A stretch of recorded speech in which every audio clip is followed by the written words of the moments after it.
Interior, Henry's car, night. Henry is driving, Jimmy in the passenger seat and Tommy in the rear seat embracing the shovel, dozing off. The sleepy humming of the wheels is suddenly interrupted by a thumping sound. At first, Henry thinks he has a flat, but the thumping is too irregular. Jimmy awakens. His eyes are on Henry. Tommy leans forward from the rear seat. Silent. Thump. Silence. Exterior, Merritt Parkway, night. Car pulls off the road onto the grass. Henry, Jimmy, and Tommy, still holding the shovel, get out of the car. Tommy. Jesus Christ, miserable bastard! Henry opens the truck and steps back. In the trunk light, we see the mattress cover squirming around. We hear muffled groans.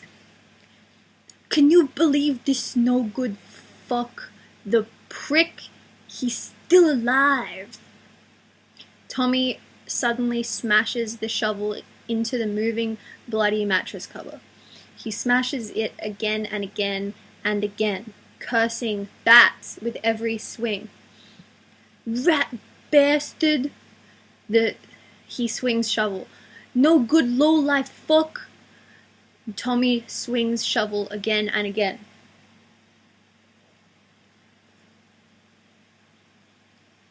Soon, the mattress cover stops squirming and Tommy stops swinging the shovel. He is exhausted. Tommy and Jimmy get back in the car. Henry is facing the open trunk. Tilt up and freeze on Henry's face, slamming the trunk shut. Henry, voiceover. As far back as I can remember, I always wanted to be a gangster. Main title, Goodfellas. Unfreeze and dissolve to Henry as a child, looking out his bedroom window. Title, East New York, Brooklyn, 1955. Henry, voiceover. To me, being a gangster was better than being President of the United States. Exterior, cab stand, night. Henry's POV, a grimy one-story cab stand with faded Pitkin Avenue cabs sign above the door. It's after midnight. We see a half-dozen immaculately dressed hoods wearing diamond pinky rings and silk shirts lounging around the cab stand, talking and sipping coffee. Henry, voiceover.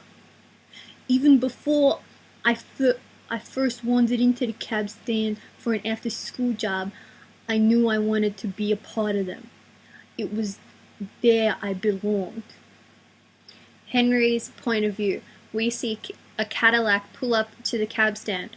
We see the car rise suddenly when two huge, dapper hoods get out. On hood 1, we see large diamond pinky ring on a sausage-thick finger. On hood 2, we see a broken-nosed hood's tie hanging loosely across his monogrammed shirt like a silk bandolier.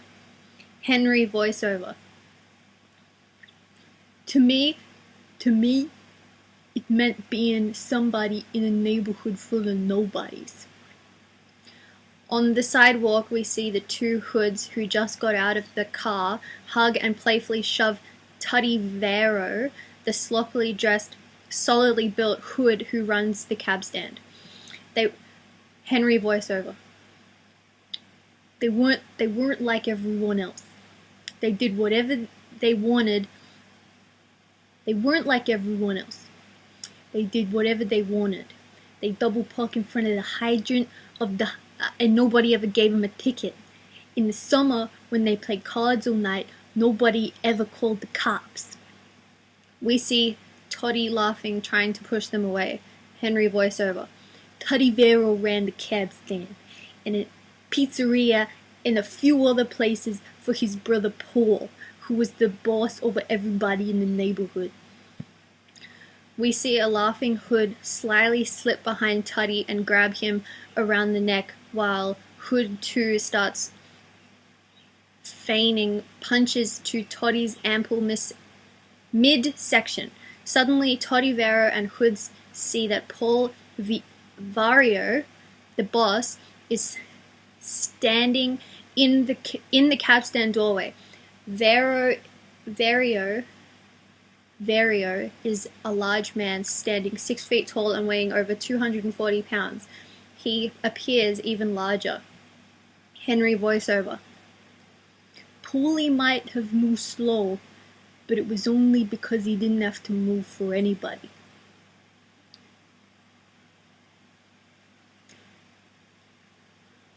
Toddy and Hoods immediately stop horsing around. Titles continue. Child's bedroom. Morning. Carmela Hill, Henry's mother, shoves his books under his arm and pushes him into the hallway. We see Henry's two brothers putting on their jackets and picking up their books and almost tripping over another brother's, Michael, wheelchair. We catch a glimpse of two sisters eating breakfast. We see Henry's construction worker father sipping coffee in the kitchen before going to work. Henry voiceover.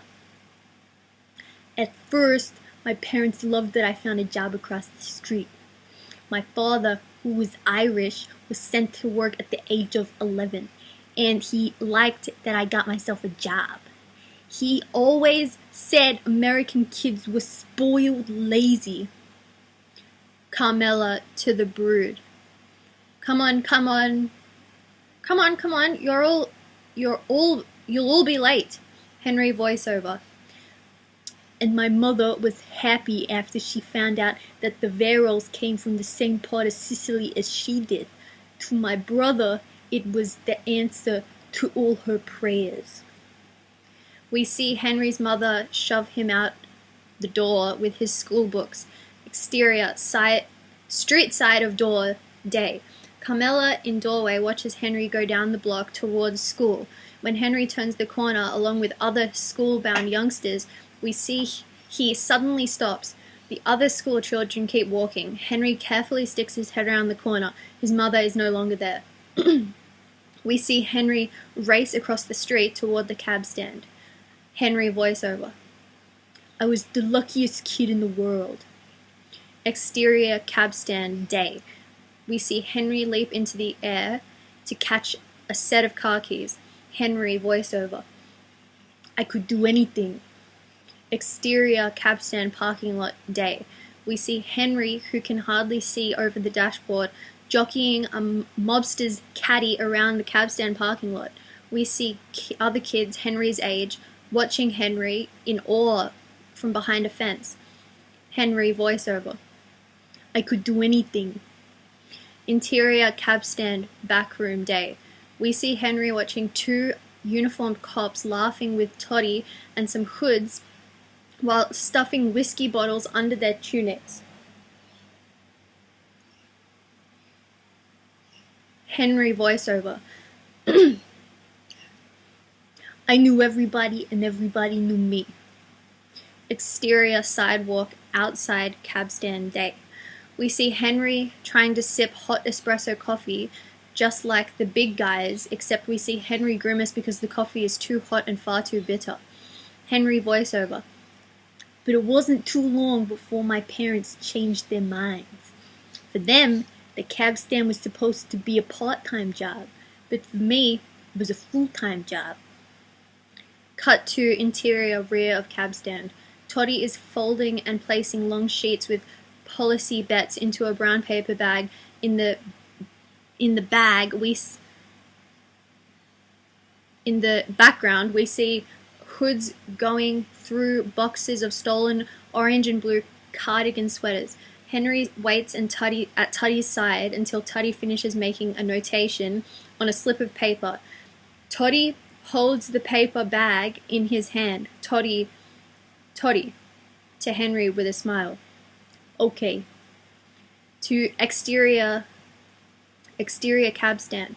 We see Henry running out of the cab stand door carrying the paper bag. He runs past half a dozen lounging outside, half a dozen hoods lounging outside on wooden chairs, wearing orange and blue sweaters.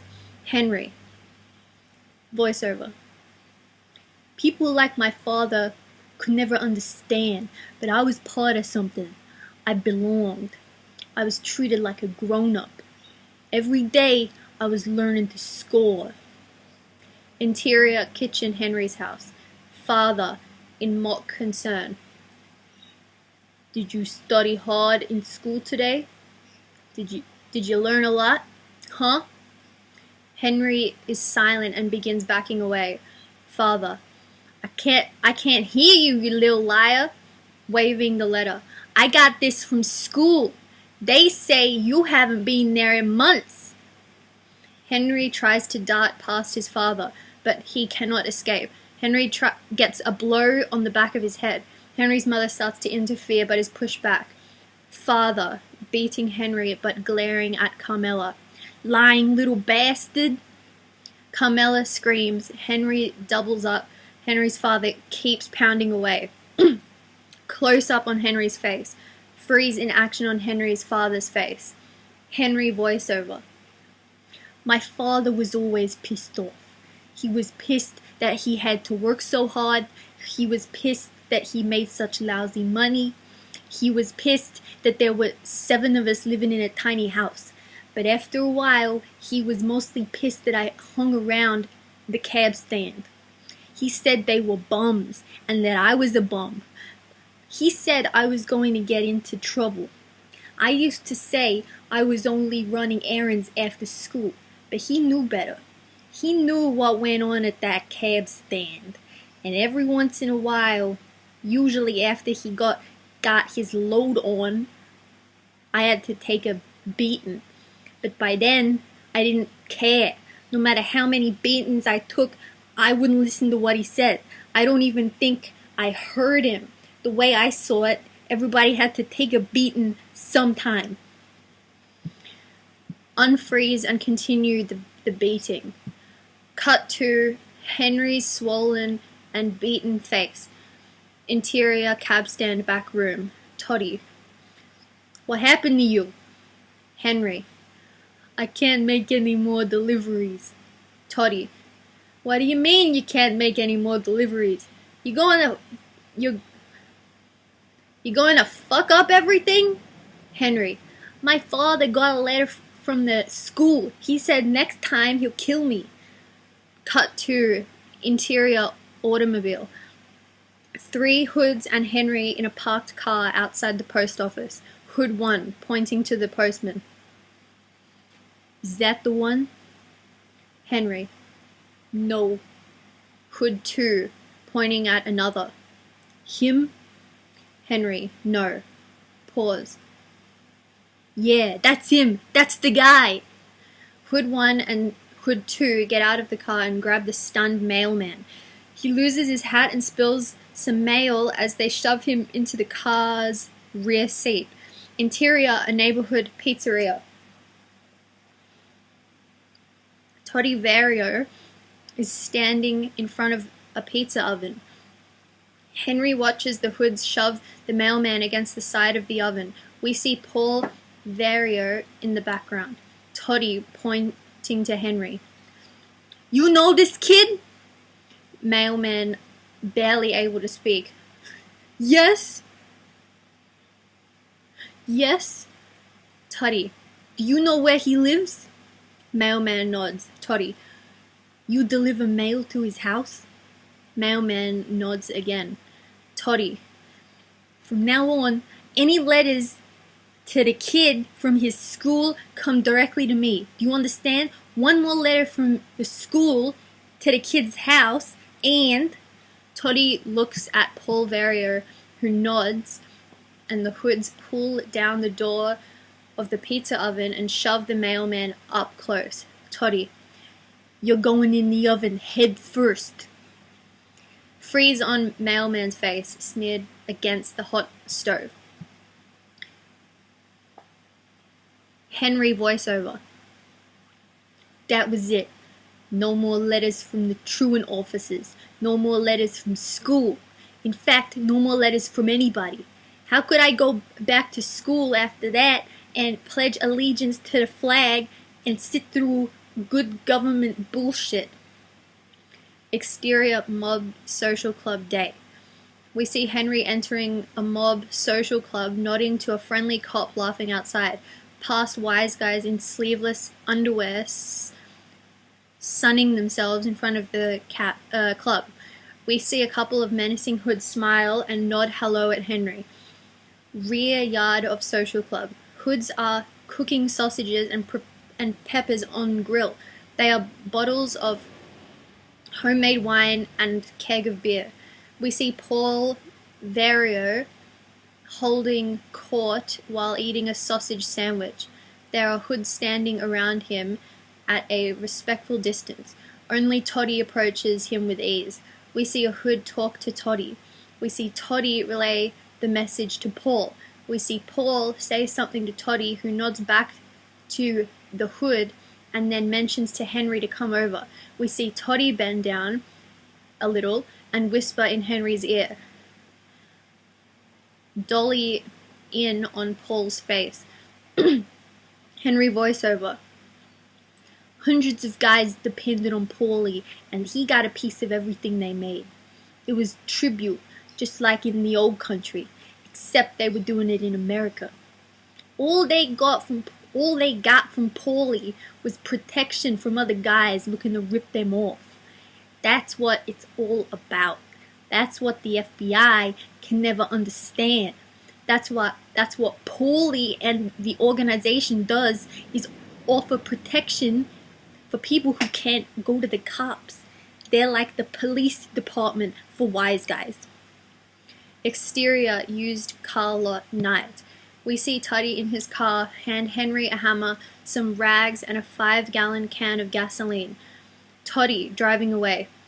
I'll be up at the corner. We see Henry breaking the windows of about 6 parked cars facing the sidewalk. Henry voiceover. People looked at me differently. They knew I was with somebody. We see Henry shove the gas-soaked rags through the broken car windows. Henry looks up the block where Toddy has parked. He sees Toddy from Henry's lot, look around and nod. Henry immediately begins tossing lighted matchbooks through the smashed car windows. Henry voiceover. I didn't have to wait in line at the bakery on Sunday morning anymore for fresh bread. The owner knew who I was with, and he'd come from around the counter no matter how many people were waiting. I was taken care of first. Suddenly, the night explodes in orange brightness. We see Henry begin to run toward Tuddy's car as the cars he has ignited begin to explode behind him. Henry voiceover. Our neighbors didn't park in our driveway anymore, even though we didn't have a car. At 13, I was making more money than most of the grown-ups in the neighborhood. I had more money than I could spend. I had it all. Freeze on Henry's silhouette against the darkness like a man in hell. Henry voiceover. One day, some of the kids from the neighborhood carried my mother's groceries all the way home for her. It was out of respect. Cut to exterior Henry's house day. Henry's mother opens door of house, bright daylight. Mother's point of view. She sees gray lizard shoes, gray pinstripe trousers, gray silk shirt, Billy Beckstein collar, yellow silk tie, and double-breasted jacket. She looks up and sees Henry's smiling face. Mother, aghast. My God, you look like a gangster! Cut to screaming man running toward the pizzeria, holding his hand. Exterior pizzeria day. We see Henry standing near the front of the store. Man screaming, I've been shot! Help! Help! Tuddy from rear of store to Henry. Close the door, don't let him in. Henry grabs a chair, takes it outside for the man to sit on, and closes the pizzeria door. The man collapses in the seat, and Henry immediately starts wrapping the man's shredded and bleeding hand in his apron. The man is turning white and praying. Henry, soothing the man. It's okay, it's okay. They're getting an ambulance. We see Henry prop the man in his chair and race into the pizzeria for more aprons, which he takes outside and wraps around the man's bleeding hand. Just as an ambulance pulls up, we see Toddy come out behind Henry as the man is rushed away. Henry voiceover. It was the first time I had ever seen anyone shot. Toddy, angry. You're some fucking jerk! We see that Henry is stunned. Toddy. You wasted 8 fucking aprons on this guy. Henry voiceover. I remember feeling bad about the guy, but I remember feeling that maybe Toddy was right. I knew Paulie didn't want anybody dying in the building. Cut to interior cab stand night. Henry is making a ham and cheese sandwich. Camera tracking through room full of people playing cards, through professional card dealers, skittering cards across green felt tables, through bodyguards watching the door, through Toddy Vario walking around the tables, through Paul Vario standing quietly on the side, through Henry giving the sandwich to one of the players. Henry voiceover. It was a glorious time. Wise guys were all over the place. It was before Appalachian and before Crazy Joey decided to take on a boss and start a war. It was when I met the world. It was when I first met Jimmy Burke. Camera comes to rest when Jimmy Burke walks in the door. Cut to Henry looking at Jimmy. Henry voiceover. He couldn't have been more than 24, 25 at the time, but he was already a legend. He'd walk in the door and everybody who worked the room went wild. He'd give the doorman 100 for just opening the door. He shoved hundreds in the pockets of the dealers and who ran the games, and the bartender got 100 just for keeping the ice cubes cold. Henry sees Vario give Burke a hug around the shoulder. Henry sees Jimmy handing money to the doorman. Henry watches players timidly move their chairs slightly to make room for Jimmy. Henry sees Jimmy pull out a wad of bills and sit down. Jimmy, to Henry, who is standing near the bar. Hey kid, get me a 7 and 7. We see Henry make the drink and bring it to Jimmy. Vario is standing next to Jimmy. Vario, his arm around Henry's shoulder. Henry, say hello to Jimmy Burke. We see Henry slip a $20 bill in Henry's shirt pocket. Jimmy lifting his drink to Henry. Keep 'em coming. Freeze frame on Jimmy. Henry voiceover. Jimmy was one of the most feared guys in the city. He was the first locked up at 11 and was doing hits for mob bosses when he was 16. Hits never bothered him.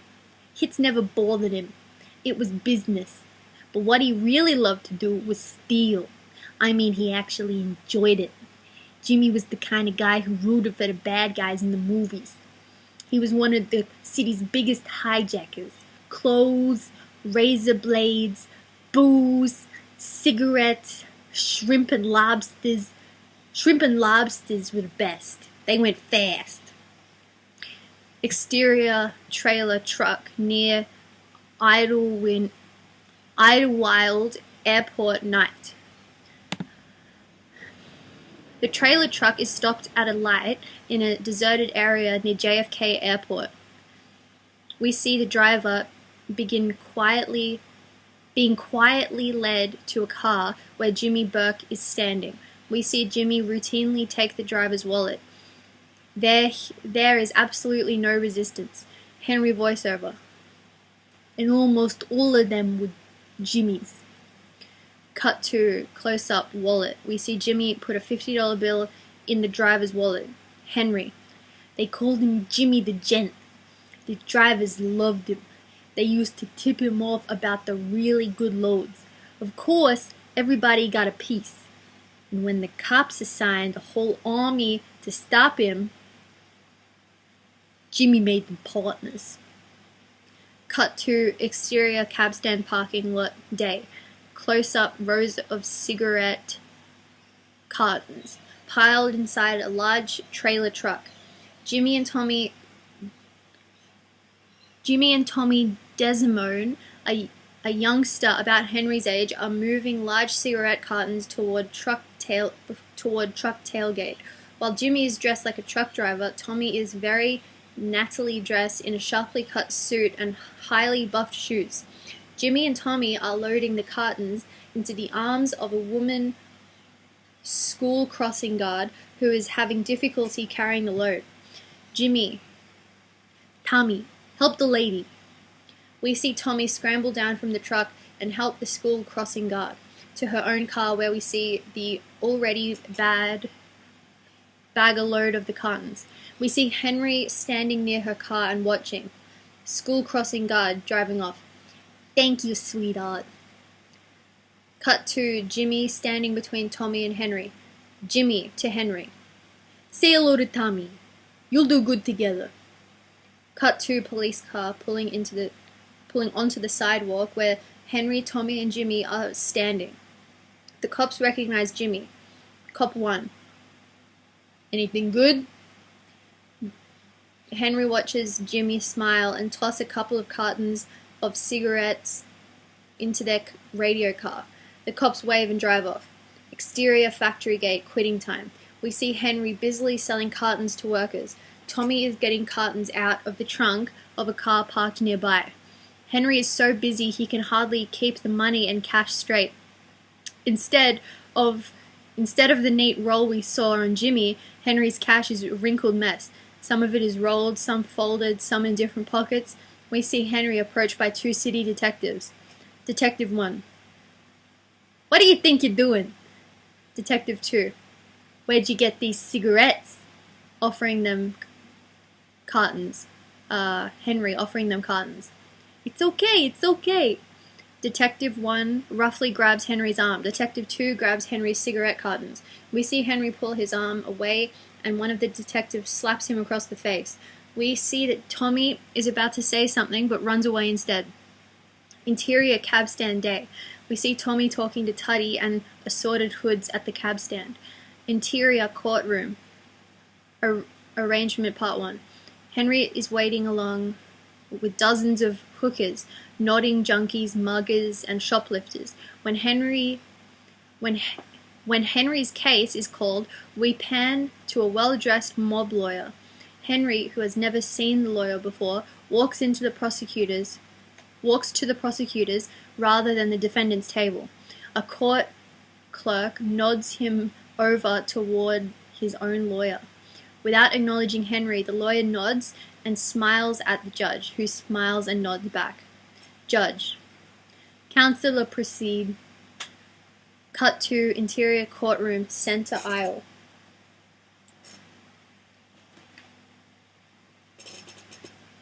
Henry is walking out of the court. Henry sees Jimmy Burke smiling and waving for him in the rear of the courtroom. Jimmy puts his arm around Henry like a father and tucks a $100 bill into Henry's chest pocket. They walk out into the corridor in silence together, and then suddenly Henry sees Paul, Verrier, Tommy, Tuddy, and the whole crew from the cab stand waiting for him. They start clapping and whistling and slapping his back and cheering. Verrier, Tuddy, and Burke embrace him, while bewildered cops and lawyers watch. Cords of hoods. You broke your cherry! You broke your cherry!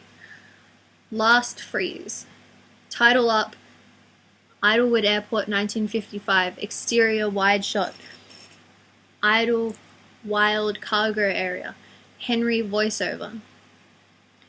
By the time I grew up, there was 30 billion a year in cargo moving through Idlewild Airport, and we tried to steal every bit of it. Exterior airport diner parking lot day. Angled grey lizard shoes and sharp grey pants, and up to see Henry standing in the parking lot. When a large truck pulls up, we see Tommy Desmond standing with him. Henry voiceover.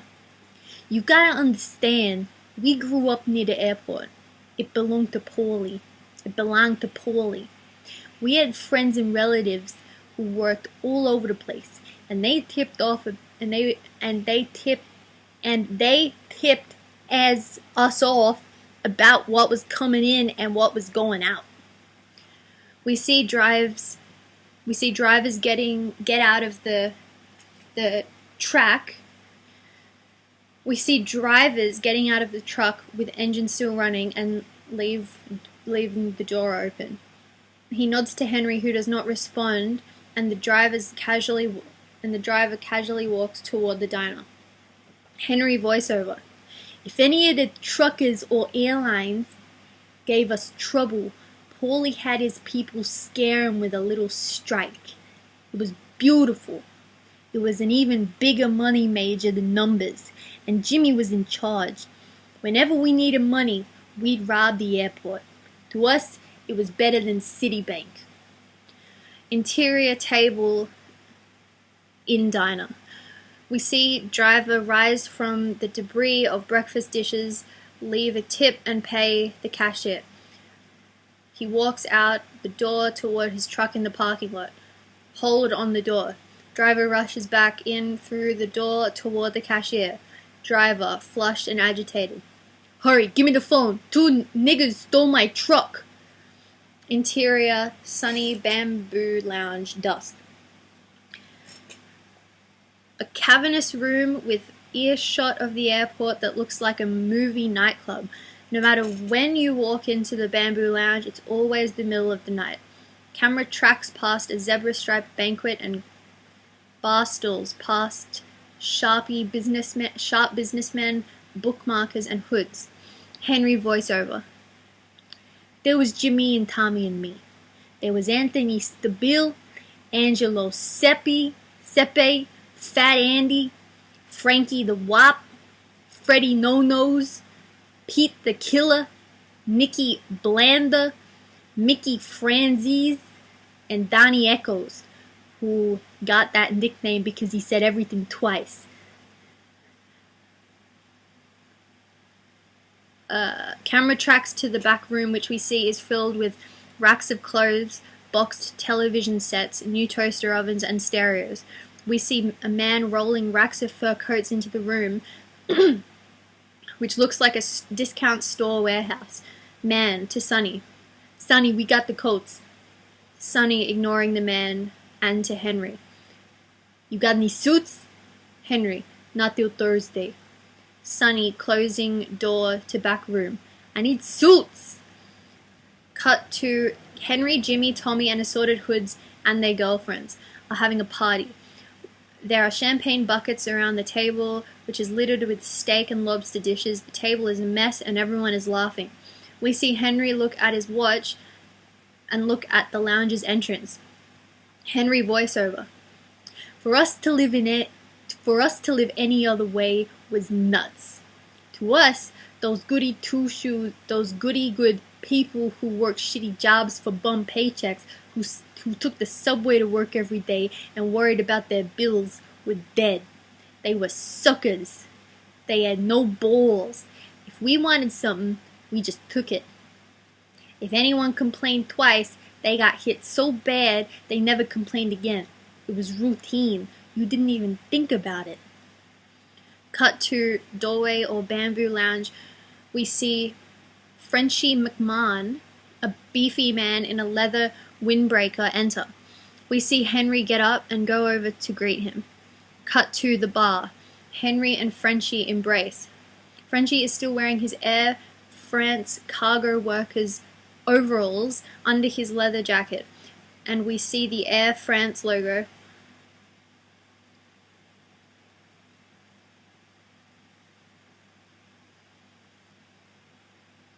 think that's meant to say Air Force. Frenchie is still wearing his Air Force cargo workers overalls under his leather jacket, and we see the Air Force logo and his name Frenchie in script over the overalls breast pocket. Frenchie trying to whisper, "It's all here. I can get you past the alarms and I can get the key." We see Henry torn to table and wave at Jimmy, and they join at the bar.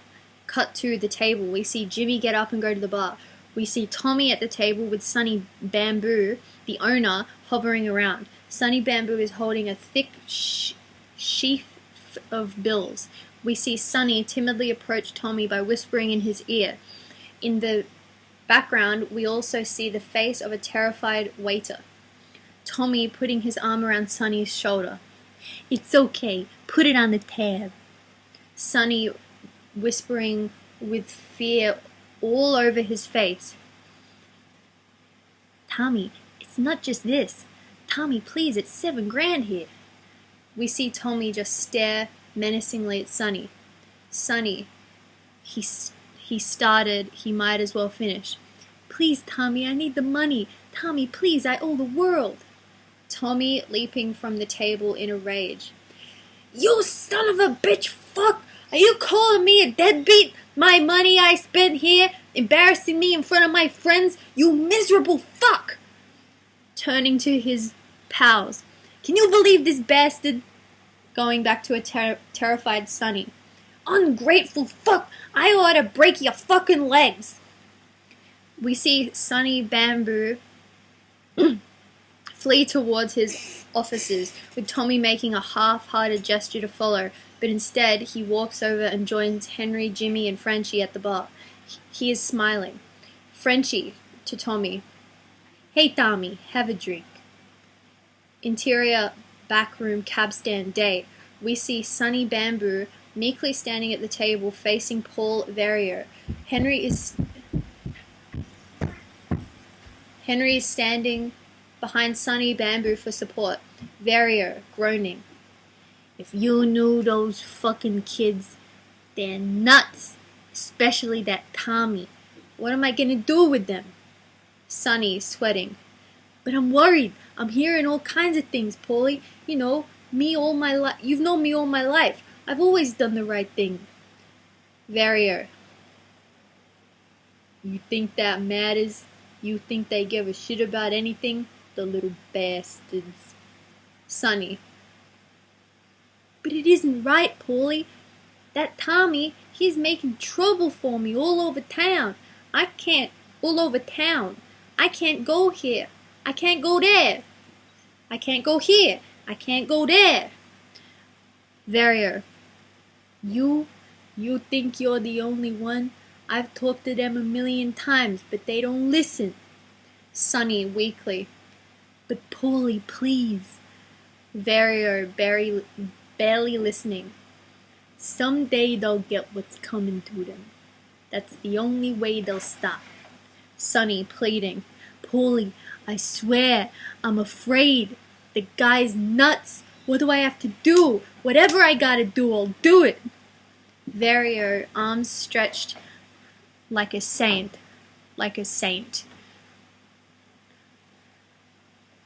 "What can I do? If I could do something, don't you think I would?" Sonny looks up at Henry for support. Henry to Sonny. "Tell him it's okay." Verrier.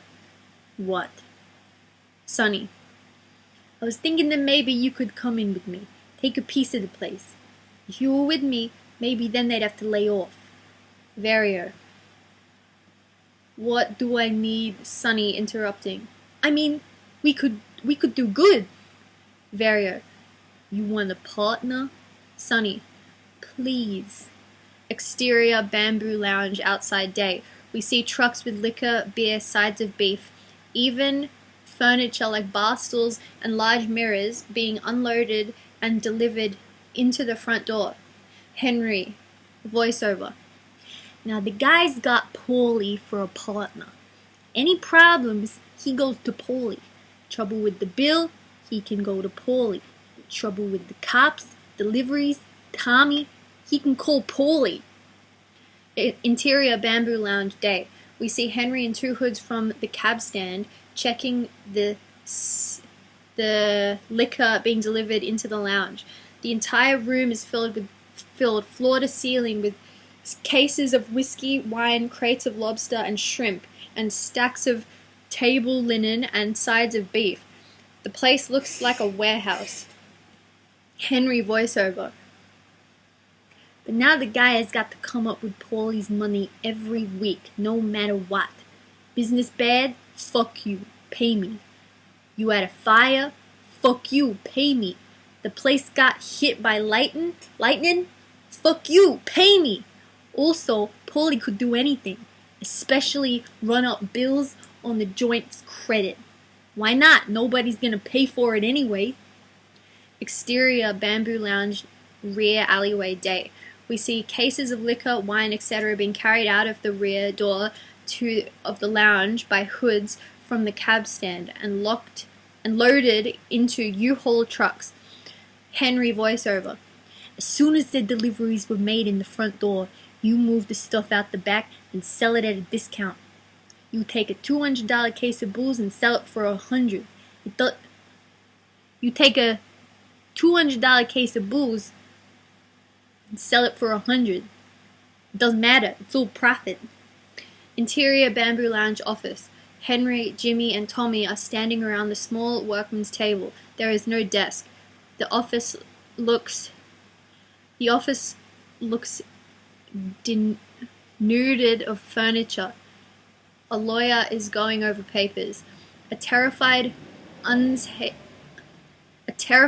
Sonny Bamboo is seated behind the desk. The lawyer is showing him where to sign. Henry voiceover. And finally, when there's nothing left, when you can't borrow another $1 from the bank or buy another case of booze, you bust the joint out. Cut directly to large close-up of hands making rolls of toilet paper being kneaded into long rolls with sterno. Cut to Henry and Tommy shoving wads of sterno paper into the ceiling rafters. Henry voiceover. You light a match? Henry voiceover. You light a match. Cut to close-up match. Lighting rolls of sterno paper. Exterior Bamboo Lounge. Curbside night. The street is empty. Henry and Tommy are seated in Henry's car. They are watching the Bamboo Lounge. Tommy to Henry. You gotta help me, okay? This girl I told you about, Deanna, she's from the 5 towns. She's Jewish. She won't go out with me alone. Can you believe this shit? She's fucking prejudiced, and that's bullshit. She's never been out with an Italian guy before. She says she'll only go on a double date with her girlfriend. You believe this shit? But you gotta see her. I mean, she's beautiful. Henry laughing. Will you get the fuck out of here? Tommy. Is it my fault she won't go out without a girlfriend? For Christ's sake, come on. You don't even have to stay. Jesus, what's the big deal? Henry. Tommy. Cut to Henry and Tommy watching smoke coming out of the basement windows of the Bamboo Lounge.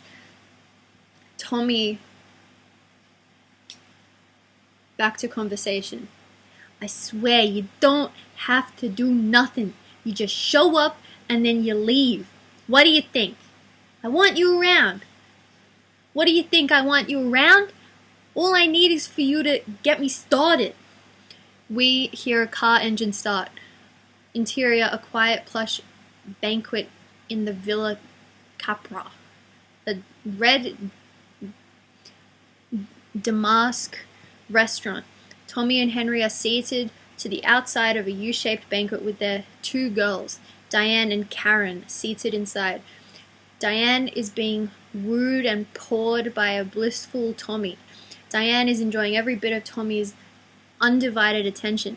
Karen has not touched her melted baked Alaska and is looking directly at Henry. Henry is stirring his coffee. Henry voiceover. I had a meeting with Tuddy around 11 o'clock, and here I am a backup guy. Karen sarcastically. Have more coffee, it'll wake you up. Henry voiceover. I couldn't wait to get away. I was ordering the dessert when they were eating dinner. When they were having coffee, I was asking for the check. Tommy to Henry while hugging Diana. Isn't she great? Isn't this great? Let's do it again tomorrow night, okay? Karen voiceover. I couldn't stand him. I thought he was really obnoxious. He kept fidgeting around. Exterior restaurant parking lot night. We see Henry pushing Karen into the car. Karen voiceover. Before it was even time to go home, he was pushing me into the car. Exterior curbside Karen's house. We see Henry hurrying Karen out of the car. Karen voiceover. And then pulling me out. It was ridiculous. But Diana and Tommy had made us promise to meet them again on Friday night. We agreed. Of course, when Friday night came around, Henry stood me up. Interior Villa Capra restaurant night. We see Tommy, Diane, and Karen seated at a table set for 4. Karen voiceover. We were a trio instead of a double date that night, but I made Tommy take me looking for him. Exterior cab stand sidewalk night. A hot night. The Hoods have moved to the sidewalk where we see them sitting in sleeveless underwear, watching the street. We see Henry leave the cab stand when suddenly a car screeches up on the sidewalk directly in front of him. The Hoods scatter and we see that Henry is terrified. Karen charging out of the door screaming, You've got some nerve standing me up. Nobody does that to me. Who do you think you are, big shot? Cut to Henry, who sees Tommy and Diane in the car laughing. Henry embarrassed and defensive. I didn't know, I swear, I thought it was next week. Karen, liar. Cut to Henry, who sees the wise guys laughing. Take it easy, we can talk about it. Henry voiceover. She's screaming on the street, and I mean loud, but she looked good. She had these violet eyes. Remember, she's screaming, but mostly I'm just looking at her eyes. They were just like Elizabeth Taylor's. That's what everybody said. Karen, furious. Talk? You want to talk after what you did? Henry, I thought you were going to stand me up. You looked bored. You didn't say anything. What did you expect? Tommy was all over me, right? We see Karen relax for a second. Henry, come on, let me make it up. Interior entry to Karen's suburban home. Evening. Angle on gold cross around man's neck and tilt up. Henry is all smiles and slicked up. Standing in the door wearing a grey suit and open-necked black silk shirt with a gold cross and chain. Karen, filled with alarm. Button your shirt, quick, hurry. Henry buttons his shirt as Karen's mother comes to the door. Karen, Ma, this is my friend Henry Hill. Mother, my daughter says you're half Jewish.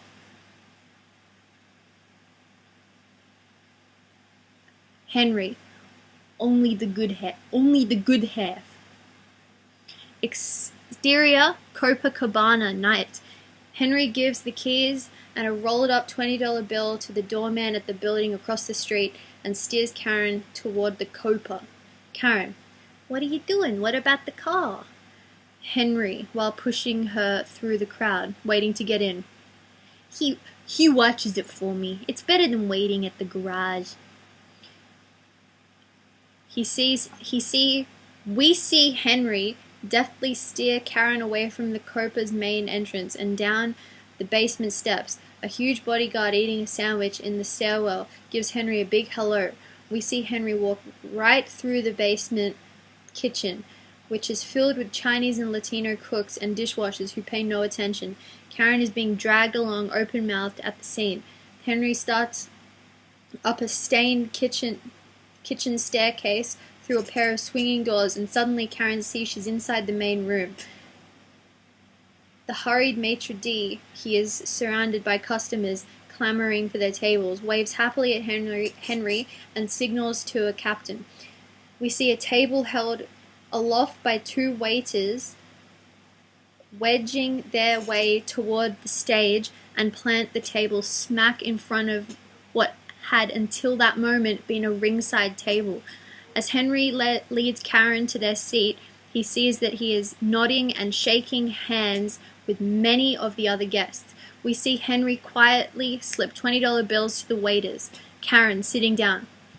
You gave them $20 each?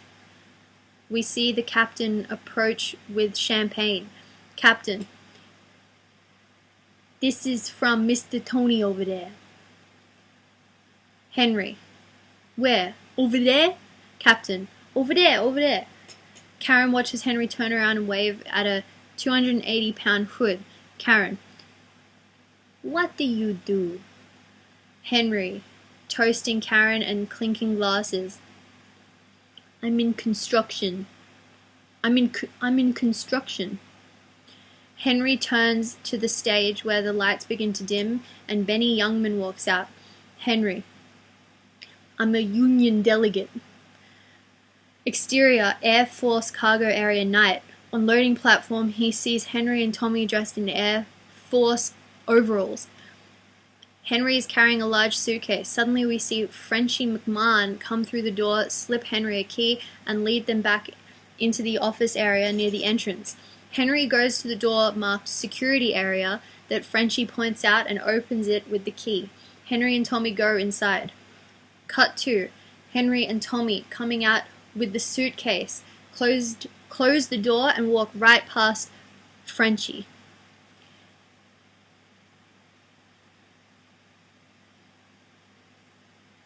Without saying a word. Interior cabstand backroom night. We see the suitcase open on the desk. We see Vario, Jimmy, Henry, and Tommy standing around, wreathed in smiles. Henry is counting stacks of cash, spreading them all over the desk. Henry voiceover.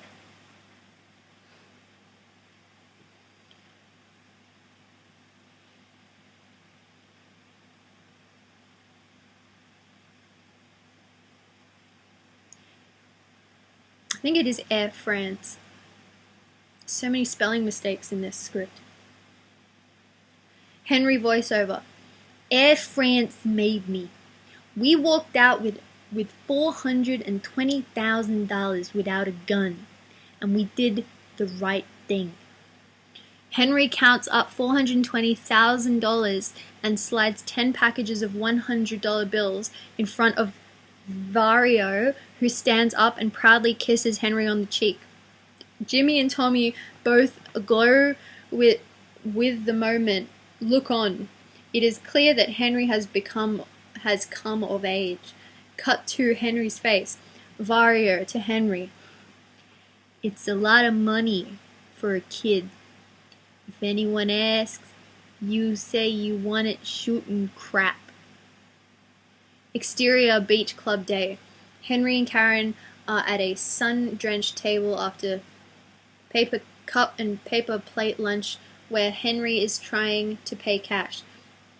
Karen touching Henry's arm. No, you've got to sign for it. We see athletic young men and women in white clothes carrying tennis and squash rackets walk in. One young man, Bruce, says hello to Karen. She introduces him to Henry. Cut to Karen after Bruce walks on. He lives across the street. Cut to champagne being sent to the table. Interior nightclub night. Camera pans to stage where we see singers back and Henry and Karen at a luxurious ringside table with linen, silver, and crystal. Karen voiceover. One night, Billy Daniels sent us champagne. There was nothing like it. I didn't think there was anything strange in any of this. You know, a 21-year-old kid with such connections. Cut to interior Henry's car, Dawn. Henry and Karen are sipping champagne from Copa glasses in car parked outside her house. Karen voiceover. He was an exciting guy. He was really nice. He introduced me to everybody. Everybody wanted to be nice to him, and he knew how to handle it. Cut to interior Marty Krugman's Queens Boulevard wig and beauty salon day. Angle on Marty's television commercial. We see Marty swimming the length of a pool surrounded by adoring models in bathing suits. Marty's TV voiceover.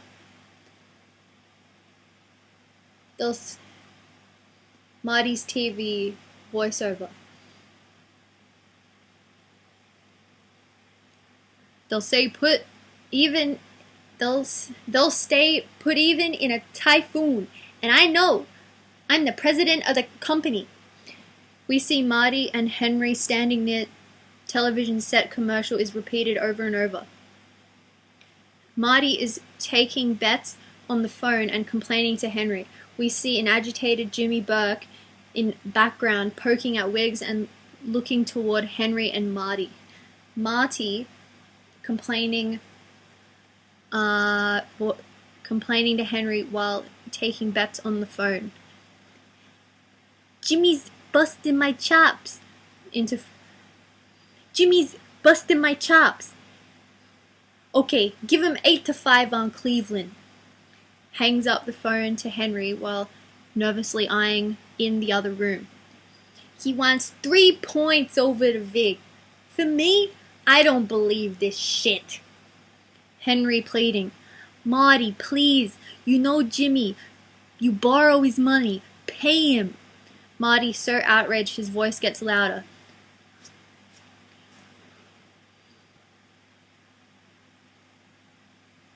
I didn't agree to 3 points over the Vig.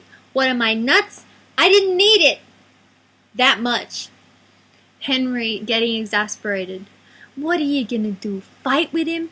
He wants his money. Marty.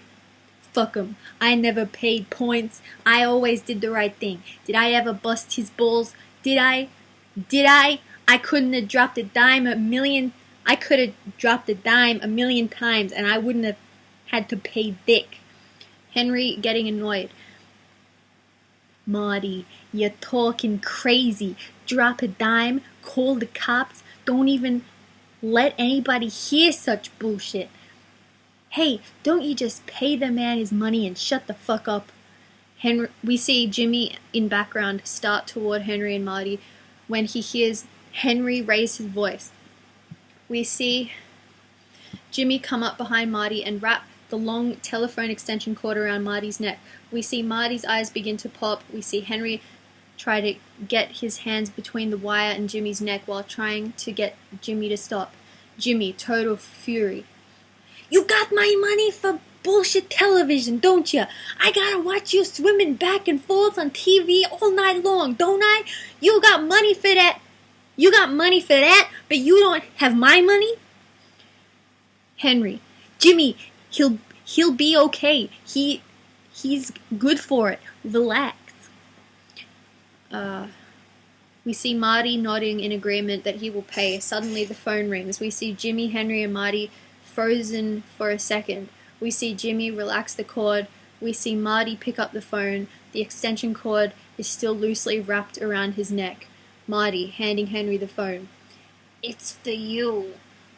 Henry takes the phone. Henry, fury crosses over his face. Wait there. Henry races out the door, leaving Marty and Jimmy docilely looking after him as he runs out the door. Exterior roadside telephone booth on highway. We see Karen waiting at booth as Henry pulls up. Interior Henry's car. Karen crying and disheveled. I've known him all my life. He just started grabbing at me. He wouldn't stop. And when I hit him across the nose with my shoe, he got mad and shoved me over. Exterior, Karen's parents' house. Henry's car is parked at the curb. A new red Corvette is parked across the street. Henry, go inside. I'll be right there. Karen, what are you gonna do? Henry, get inside. When Karen gets out of the car, we see Henry reach under the seat for a snub-nose .38 revolver. Exterior, Corvette driveway. We see Henry walk down driveway to the backyard area where Bruce and two of his brothers are talking. Bruce sees Henry and walks toward him. Bruce's two brothers are smirking. Bruce, what do you want? They get closer. Bruce, annoyed and menacing. Hey, fucko, you want something? With absolutely no warning, Henry reaches out and grabs Bruce's hair with one hand and pulls the gun out of his waistband with another. In almost one motion, Henry smashes the gun across Bruce's face. Teeth fall from Bruce's mouth. The two brothers, still not seeing the gun, start toward Henry, but Henry continues to pound the gun in Bruce's face like a dinner gong. Bruce's head is still off the ground only because Henry refuses to let go of his hair. Bruce's brothers realize Henry has a gun. They freeze and back off. Woman's voice from a window. Help! Police! He's got a gun! Police! Quick! Murder! Henry drops Bruce to the ground. Exterior, Karen's driveway. We see Karen standing at the side door as Henry races up and puts something in her hand. Henry, panting. Here, hold this. We see Karen look down. Cut to Karen's hand holding gun. Close up. Gun. Karen voiceover. I know there are women like my best friends who would have gotten out of there the minute their boyfriend gave them a gun to hide. You and your gun, get out of here. Who needs you? That's what they would have said to him. But I didn't. And I've got to admit the truth. It turned me on. We see Karen looking around to make sure no one else had seen her. She then leans over and hides the gun in the milk box at her feet. Interior, Karen's parents' house. We see hands carefully wrapping a white linen table napkin around some object. We see the napkin and object placed on the floor. We see a man's heel clone down and smash the object, which turns out to be a wine glass. We are at a small Jewish living room wedding with a canopy and rabbi, and it was Henry who broke the glass as part of the ritual. Karen's parents are glumly looking on. Henry's parents are even glummer. Only Michael, Henry's brother, in the wheelchair looks pleased. Interior, Chateau Blue Catering Hall. Paulie, Vario, Frenchie, Marty, Krugman, Tommy Desimo, and all of their wives and fiancés are present. Pan from Henry's and Karen's parents sitting uneasily at different tables. Jump cuts to Paul Vario presiding at a sort of line, introducing Karen to the Vario family and guests. Henry stands behind Karen, smiling profoundly. Karen voiceover. It was like he had two families. The first time I was introduced to them all at once, it was crazy. Paulie and his brothers had a lot of sons and nephews, and almost all of them were named Peter or Paul. It was unbelievable. There must have been 24 Peters and Pauls at the wedding. Peters, plus they were all married to girls named Marie, and they named all their daughters Marie.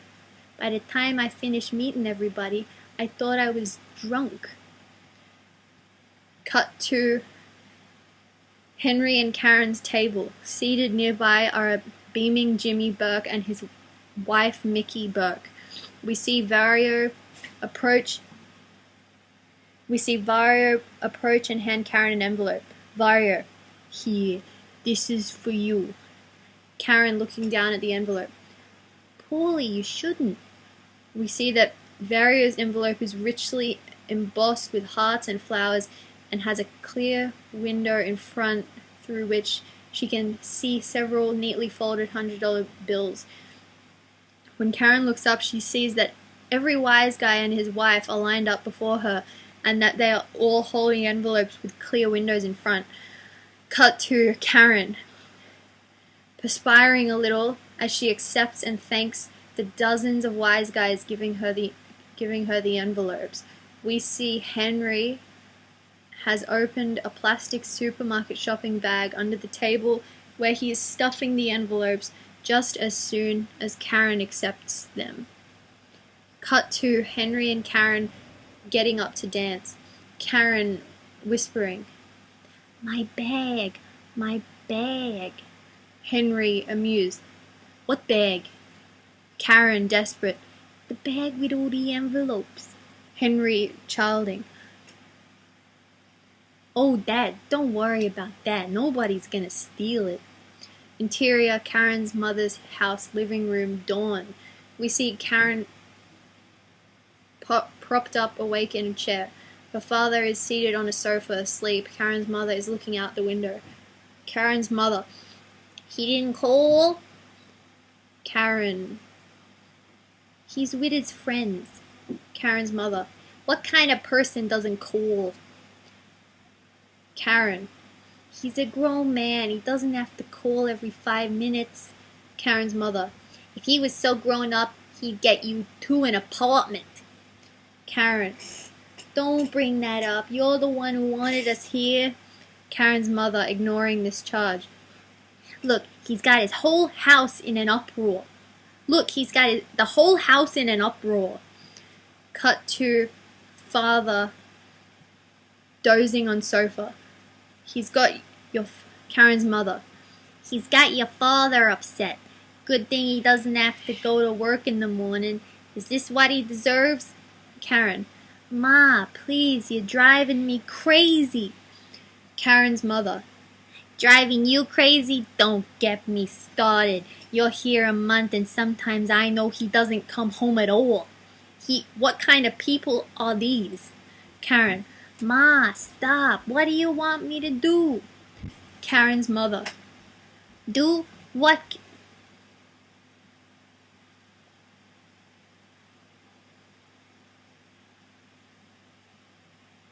"Do what can you do? What did you expect? He wasn't Jewish. Did you know Did you know they live? Did you know how they live? Your father would have never stayed out like this without calling. In 30 years, he never stayed out all night." Cut to father sleeping on sofa. Karen, "Stayed out? Daddy never went out at all." Dissolve to title up. 6:30 a.m. We hear a car door open in front of house. Cut to Karen and Karen's mother open the door together, and we see Henry standing in doorway, a little drunk. Behind Henry we see a car with Tommy Desimone still parked at the curb. Karen is happy to see him. She smiles. Karen's mother angrily, "Where were you? Where have you been? Why didn't you call? We were all worried to death. A married man doesn't stay out like this." We see Henry look at Karen's mother, and turn around and get back in the car and drive away. Karen begins to cry. Karen's father sleepily comes to the door. Karen's mother, as Henry drives away, "Normal people don't live this way." Interior living room, Jimmy and Mickey's Archie Bunker house. Night. Karen and most of the women we saw at the wedding are at Mickey's cosmetic party. There are large cardboard posters of glamorous models using the cosmetics at Mickey's feet. Karen voiceover, "We weren't married to 9-to-5 guys, but the first time I realized how different was when Mickey had a hostess party." Cut to Mickey brushing another woman, Angie's, hair while showing off a new brush. Mickey to Angie.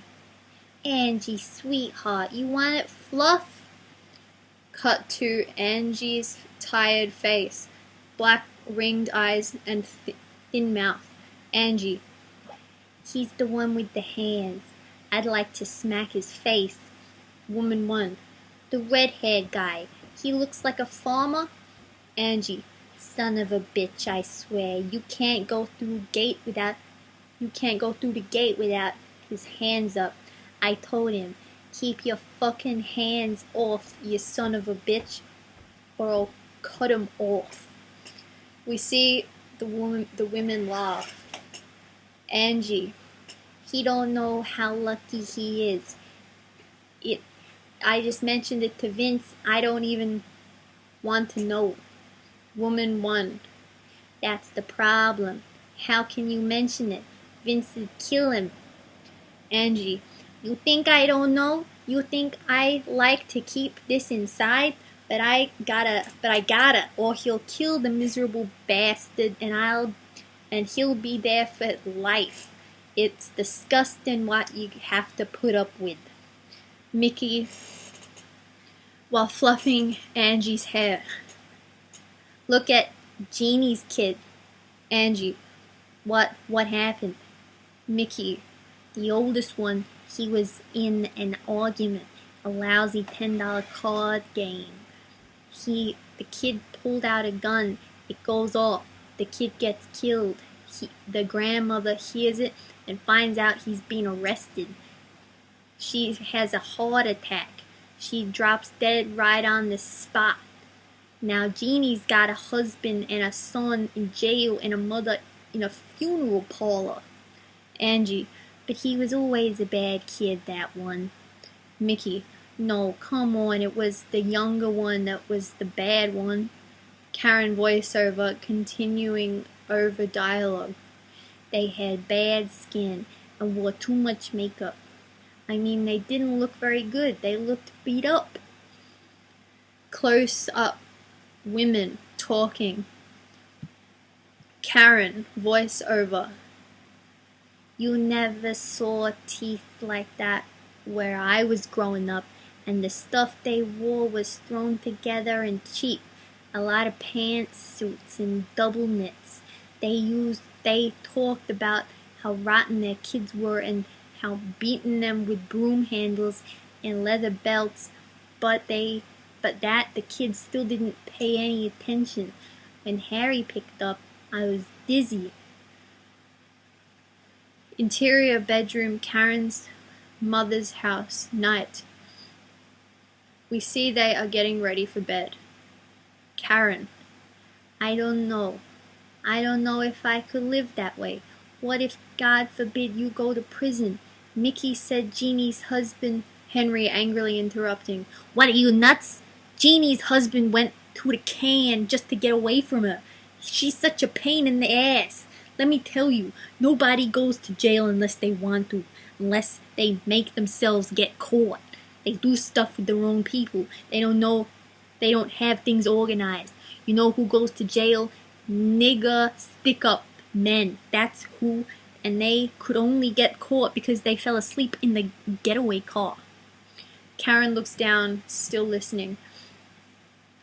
Henry, listen, we're beginning to make real money for the first time. It's business. Do you think I'm going to walk away from that? Henry puts his arm around Karen and begins to hug her. Karen voiceover. After a while, it all got to be normal. It all got to be normal. None of it seemed like crimes. It was more than Henry was enterprising. That he and the guys were making a few bucks hustling while other men were sitting on their asses waiting for handouts. Our husbands weren't brain surgeons. They were blue-collar guys. And the only way they could get extra money, real extra money, was to go out and cut a few corners. Cut to interior truck, night.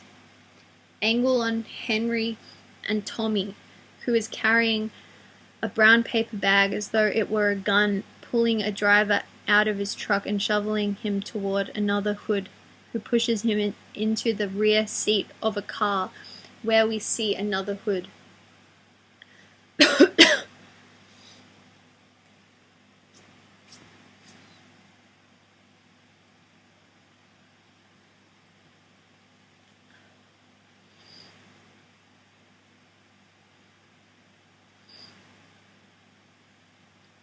Cut back to Henry and Tommy getting into the truck. Cut to road where he sees the truck drive, he see the truck driver.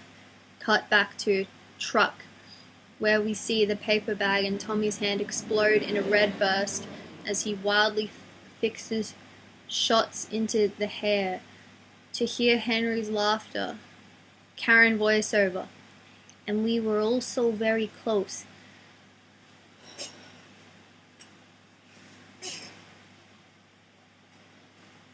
We were all so very close. I mean, there were never any outsiders around. Absolutely never. And being together all the time made everything seem more normal. Made everything seem more normal.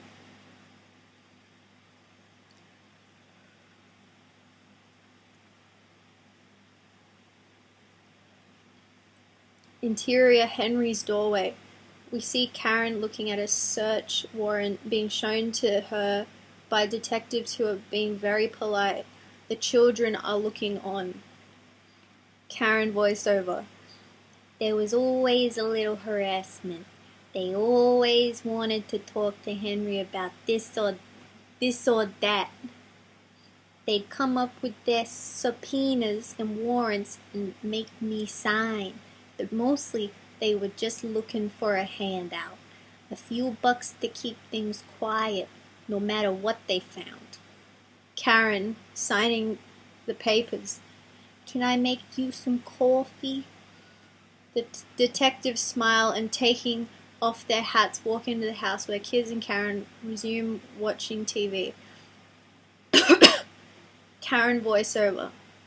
I always asked them if they wanted coffee. Some of the viewers, like Mickey Burke, used to curse at them and spit on the floor. Imagine, she'd spit on her own floor. That never made any sense to me. It was better to be polite and call the lawyer. Cut to, in background, we see the detectives going through the house. Cut to interior dining room. Jimmy Horse's house, night. We see Jimmy and Mickey and Henry and Karen and Toddy and wife, Tommy and girlfriend, Marty and Fran Krugman, Angelo Sepe and wife, and the assorted children all wearing party hats and blowing out candles on 9-year-old Jesse James Burke's huge layer cake. Karen. We did everything together, and we were always the same crowd. Anniversaries, christenings, we only went to each other's houses. Cut to snapshot of Jimmy hugging Karen and Mickey at table. Karen voiceover. The women played cards when my kids were born. Jimmy and Mickey were always the first at the hospital. Cut to snapshot of beaming Jimmy, Mickey, and Henry embracing against the window of maternity hospital while a nurse holds up a baby. Mickey is in tears. Karen voiceover. We went to the islands or Vegas for vacation. We always went together. Cut to snapshot of Jimmy and Mickey and Henry and Karen in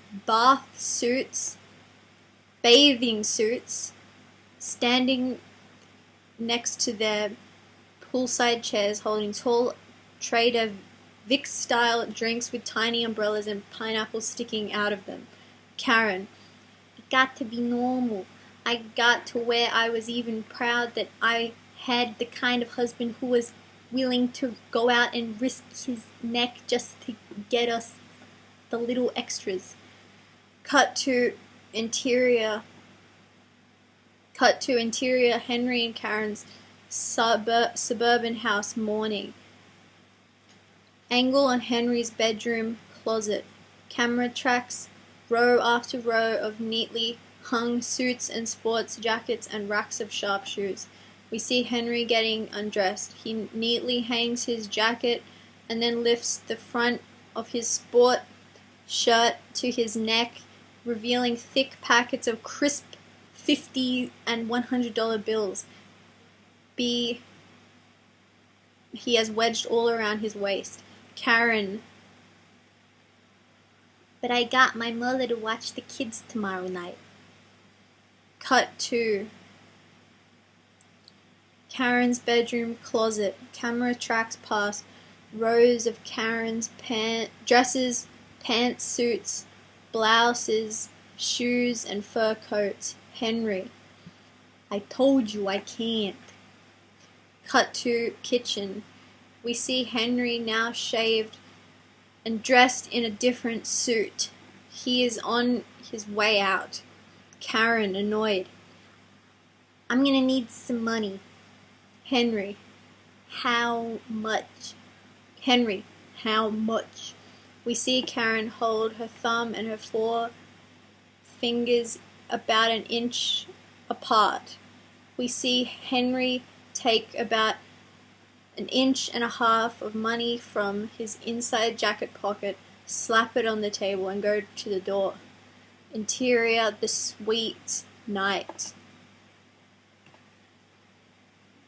A plush, over-decorated cocktail lounge and nightclub on Queens Boulevard, where we hear Sergio Pranchi on the jukebox. Note, replay the opening of the film at 9 times normal speed. Henry slamming the trunk closed. Henry voiceover. Well, most of the guys, killing got to be accepted. They were routine. Murder was the only way everybody stayed in line. It was the ultimate weapon. You got out of line, you got whacked. Everyone knows the rules. Cut to Tommy smashing gun into Billy Bat's head. Henry voiceover. But sometimes, even if people didn't get out of line, they'd get whacked. Hits just became a habit for some guys. It didn't take anything to get yourself killed. Cut to silhouette of Tommy, Henry, and Jimmy stuffing Billy's body into the truck. Henry voiceover. Guys would get into arguments over nothing, and before you knew it, one of them was dead. They were shooting each other all the time. Shooting people was a normal thing. It was no big deal. Cut to Tommy's mother's kitchen and breakfast. Henry voiceover. You didn't have to do anything and nobody was immune. You just had to be there. Cut to Tommy smashing shovel into soft, bloodied mattress cover in the trunk of the car. Henry voiceover. We had a problem with Billy. We had a problem with Billy Bats. This was a touchy thing. Tommy had killed a made man. Billy was a part of the Bambino crew and untouchable. Cut to exterior Connecticut woodland night. We see Tommy, Henry, and Jimmy burying bats. Henry voiceover. Before you could touch a made guy, you had to have a good reason. There had to be a sit down, and you better get an okay or you'd be the one who got whacked. Henry slams down trunk. Cut to interior Copacabana late show night. Angle on table. Being quickly set up by waitress and maitre d' as Henry, Tommy, Angelo Sepe, and Joe Manri sit down. In background, we see older hoods with young showgirl types. We see Linda, a cheery California blonde, and some girlfriends seated at a table directly behind Henry's table. Cut to stage and as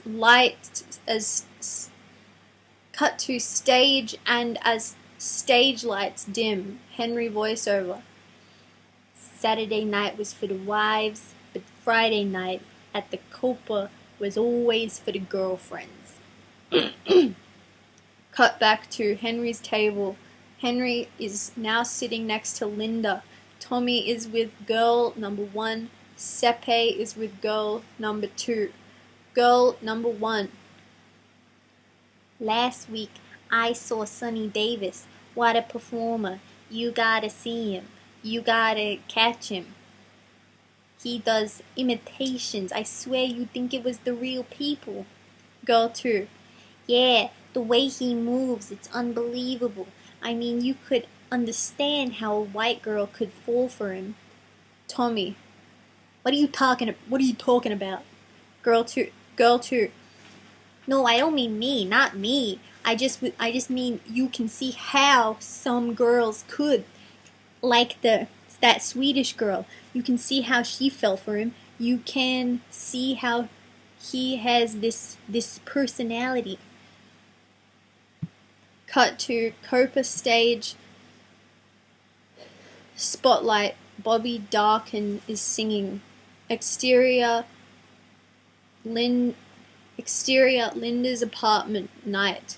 Henry's convertible pulls up.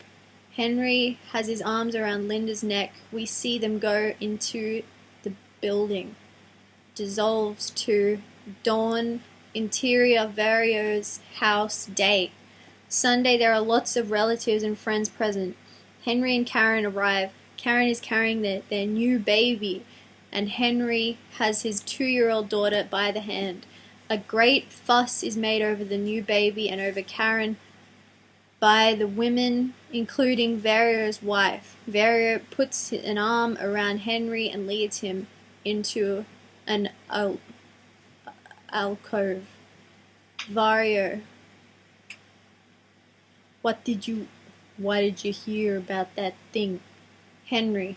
What thing? The Brooklyn thing? Vario. No, the guy from downtown. Henry. The guy from near where Christy used to live? Vario. No, the other one. The one who disappeared up the block from Christy.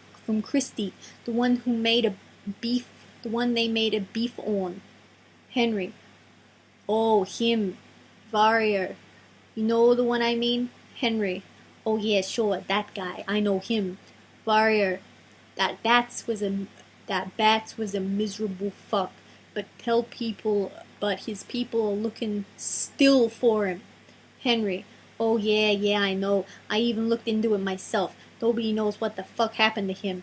He came into the joint and that one night and then he disappeared. Vario. Hell, keep your eyes open. They're busting my balls looking for the fuck. Interior, the sweet night. Henry and Linda with the crew are drinking. Marty Krugman is reluctantly paying off a bet at the bar. Jimmy calls Henry aside. Jimmy, we got a problem. They think we took care of upstate. We got a problem. That thing we took care of upstate? Henry surprised. Paulie was just talking about him. Jimmy, well, we gotta dig him up again. Henry, what? Jimmy, the guy just sold the property. They're gonna build condominiums and I don't want anybody digging up the little bastard. Henry, horrified. It's been 6 months. Jimmy, still better than letting somebody find him. Henry, nodding in agreement and concerned. If Paulie finds out, we got problems. Jimmy, fuck Paulie. If Bat's crew finds we whacked him, we got real problems. Exterior, Henry's car parked on deserted country road. Night. A hot summer night. The car trunk is open. Henry, Jimmy, and Tommy are struggling with shovels. Henry is sickened by the stench, is wearing his handkerchief over his nose and mouth. Henry looks at Jimmy and Tommy. They do not appear to be bothered by the stench. Exterior, Henry and Karen's suburban home. Henry is hosing out the trunk of his car.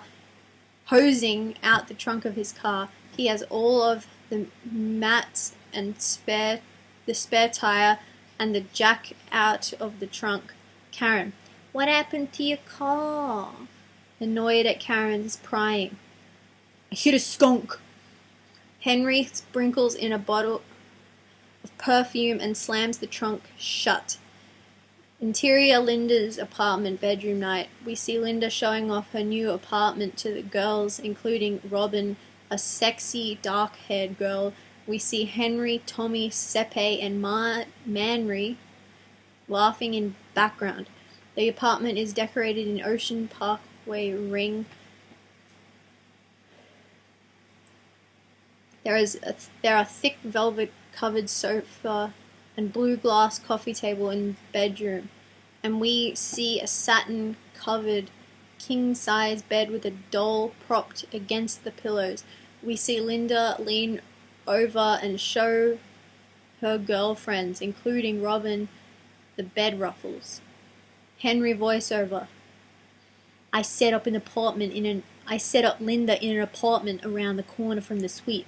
That way I was able to stay over a couple of nights. Karen was home with the kids anyway, and she never asked any questions anyway. Interior, bridal shop, back room.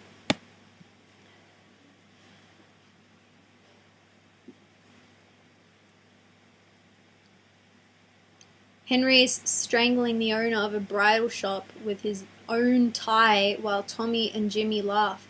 Henry voiceover. Linda and I were having so much fun. She started screwing up at work, and I had to straighten out her boss a little bit. Interior, Linda's apartment, bedroom, continuous night. We see Linda suddenly lift off her feet and thrown on the bed. We see Henry and the girls laughing. As Henry lifts Linda off her feet, he winks at Robin, who smiles back. Interior, the suite, a basement card game night. Glazed walls, ornate scones, and a rumpus room bar. Henry, Jimmy, Tommy, and other wise guys are playing cards. Tommy is a little drunk. Spider, a 22-year-old apprentice hood, is waiting on the players, bringing them drinks. Then the sort of thing we saw Henry doing earlier. Tommy is feeling expansive.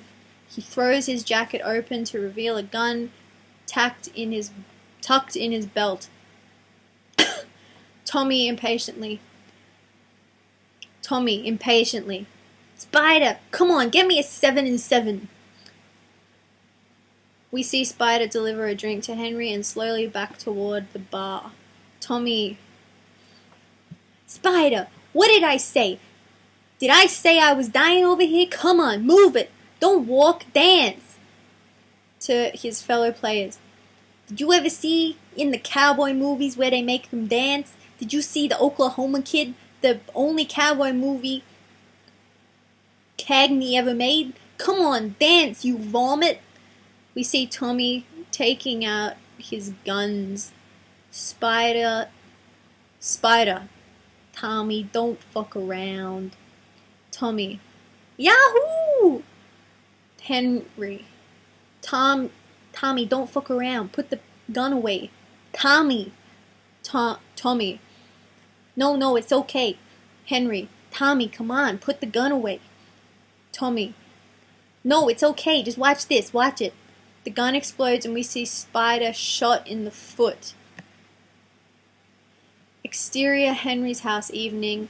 We see a set of keys come flying out the window. Tilt down to keys. Cut to bedroom. Henry is furious. He pushes past Karen and looks out the window. Henry, I gotta get out. Karen, not tonight you're not. Not without the car keys you're not. Henry, are you nuts? Karen, I don't care. Something's going on. Henry, exasperated. That again. Karen, shrieking and in tears. You're a liar. I look at you and I know you're a liar. We see Henry pick up a large lamp and throw it at Karen. He misses. Henry suddenly calm and walking out. I need some air. I need a little peace, at least at home. We see Karen sit down on the bed and begin to cry. We hear the children crying in background. Interior, the sweet basement card game night.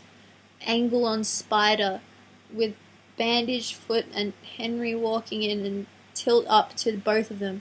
Henry, Tommy, and some hoods are playing cards. Tommy is already drunk. Tommy, hey, look at this. Fred Astaria, back from the wars. Can you believe this guy? That bandage, it's bigger than his foot.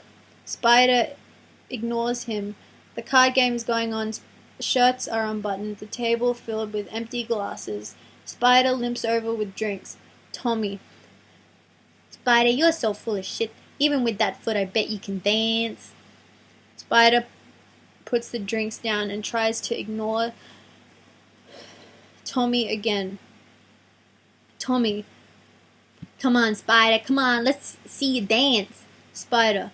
Why don't you go fuck yourself? Jimmy laughing. Hey, Spider, that's very good. Did you hear, Spider? That kid's got balls. See, the kid's got balls. He's a good kid. Spider starts to limp proudly back to the bar. Jimmy, whispering to Tommy, You're going to take that shit from this punk, this fucking lowlife. This kid's got bigger balls than you have any day. He just got shot in the foot by you and he tells you to go fuck yourself? Can't believe this shit. I'm just filming something. What? A video. Oh, sorry. That's okay. I just looked at like the numbers there. I'll be out Like soon. on that, it was on 37. Yeah, okay. Do you have any more of those like things the red things? Yeah. Thanks. Do you want me to go get the bowl? I'll just put some in here. There you go. I'll be out soon.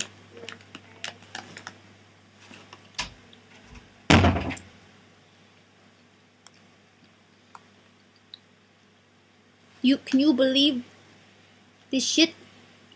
To Tommy, almost whispering. Tommy, you gotta take that shit from a punk. All players are all laughing loudly. Spider is proudly standing near the bar. And before anyone has any idea of what is about to happen, Tommy pulls out his 2 guns and puts three deafening shots into Spider's chest. Everyone is frozen in silence. Henry is upset by shooting. There is a long pause. Jimmy. Alright, you dumb fuck. If you're going to be a fucking wise guy, you can dig the hole. We see a frowning Tommy get up from table and slowly begin moving chairs around to get ready to dig hole. Henry. After Billy Bats and Spider, everything was going crazy. No, not just our crew, but everybody.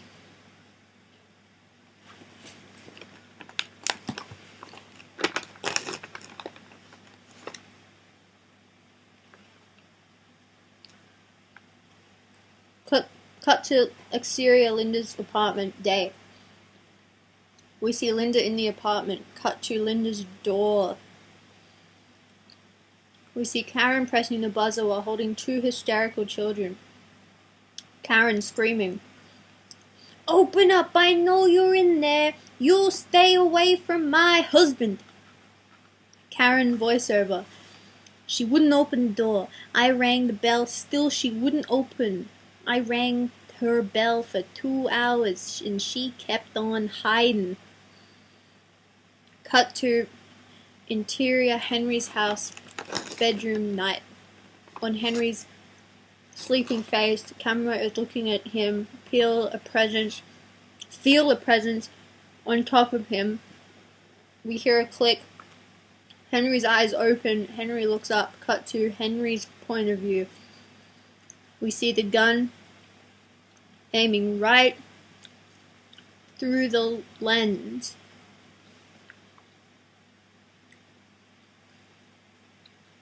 We hear a click. Henry's eyes open. Henry looks up. Cut to Henry's point of view. We see the gun aimed right through the lens. We can see the bullets in the chambers. Karen straddling Henry in bed, holding a gun. Henry? She pulls back the hammer. Wake up. Henry. What's the matter with you? What's the matter with you? You're crazy. Karen hysterically. Crazy? I'm crazy enough to shoot you and her. Covered by a series of quick close-up cuts. Karen sweating, Henry's profile, the hammer of the gun, etc. Cameron voiceover. But I still couldn't hurt him. How could I hurt him? I couldn't even bring myself to leave him. Cut to Karen, sweating. Henry carefully moving his head away from the gun. It's all bullshit, I swear. It's nothing. Whatever you want, we'll do it. Cut to Henry's profile. Cut to Karen's trigger finger. Karen voiceover. The truth was that no matter how bad I felt, I was still very attached to him. Why should I give him up to someone else? Why should she win? Henry quickly moving his head away and grabbing the gun. Son of a bitch! We see Henry slap Karen across the face and knock her off the bed. Henry angrily getting out of bed and packing his clothes. I don't need this bullshit. I got enough to worry about getting whacked on the street. I gotta come home to get whacked. We see Karen crying. Henry, I swear on my mother, I should kill you. You're fucking crazy. We see Henry hit her. He is about to hit her again, but he stops. He turns his back on her and opens the door of his closet, roughly grabbing some clothes as if getting ready to pack. Cut to interior Linda's apartment day. Henry opens the door and Paul, Vario, and Jimmy enter. They walk towards the kitchen. The place is in disarray. Henry to Linda. Honey, go get some cigarettes. Honey, go get some cigarettes. Linda leaves without saying a word. Vario, after watching the door closes, Karen's home come. Vario, after watching the door close. Karen's come home to the house. She's very upset. It's no good. You gotta straighten this all out. Henry looks down. Jimmy, things gotta be calm right now. This Karen's so high-strung. She's with Mickey every day. Who knows what she's gonna do?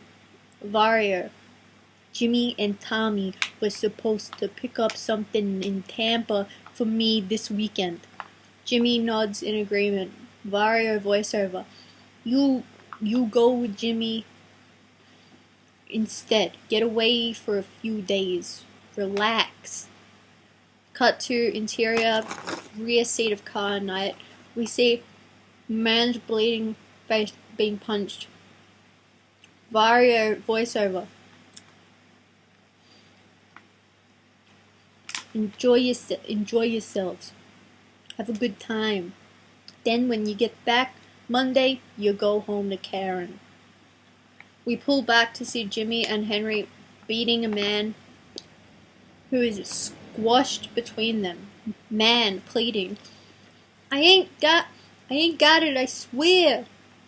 We see Jimmy and Henry beat him more. Man crying, I can't, I swear. We see Jimmy and Henry look at each other. Exterior exit sign to Busch Gardens. Tampa Zoo night. We hear the roar of lions. We see Jimmy and Henry drag the bookie out of the car by his arms and legs just outside the zoo. Jimmy, we're gonna feed the bastard to the lions.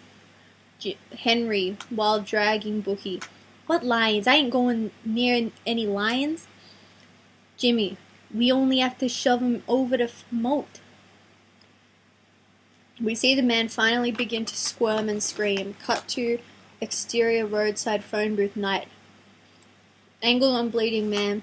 On phone with Jimmy and Henry waiting outside. Henry voiceover.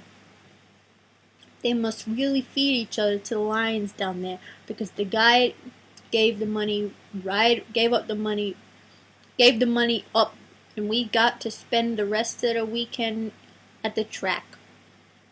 Pause and genuine shock. But then, I couldn't believe what happened. Cut to newspaper picture of Henry and Jimmy getting arrested. Henry voiceover. When we got home, we were all over the newspapers. At first, I didn't even know why we got picked up. Cut to newspaper photo of man they beat being arrested with his head bandaged. Henry voiceover. Then I found out that the guy we roughed up turned out to have a sister working as a typist for the FBI. Government office, where sobbing typist is surrounded by men in business suits. Henry voiceover. Who could believe it? All of the fucking people. She gave up everybody. Jimmy, me, even her brother. Cut to interior courtroom day. Henry and Jimmy before the judge. Karen and children crying in court. Other family members present and crying. Henry voiceover. It took the jury 6 hours to bring us in guilty. The judge gave Jimmy and me 10 years like he was giving away candy. Interior Maxwell's Plum, the bar, late afternoon. Tommy, Marty, Krugman, Joe, Manry, Stacks, Edward, Frenchie, McMahon, etc. are all having drinks with Henry before he goes off to prison. We see by the bar clock that it is 4 o'clock. Suddenly, Karen comes charging into the bar. She is angry. She has tracked Henry down. Karen, frantic. I thought you were supposed to turn yourself in at 10 o'clock this morning. Henry, I'm just having my last few drinks. Karen, I've been all over town. I got a call from the bond man. He says they're going to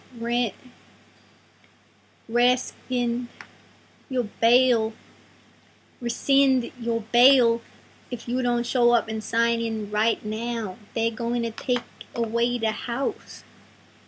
Henry. Shit. Henry looks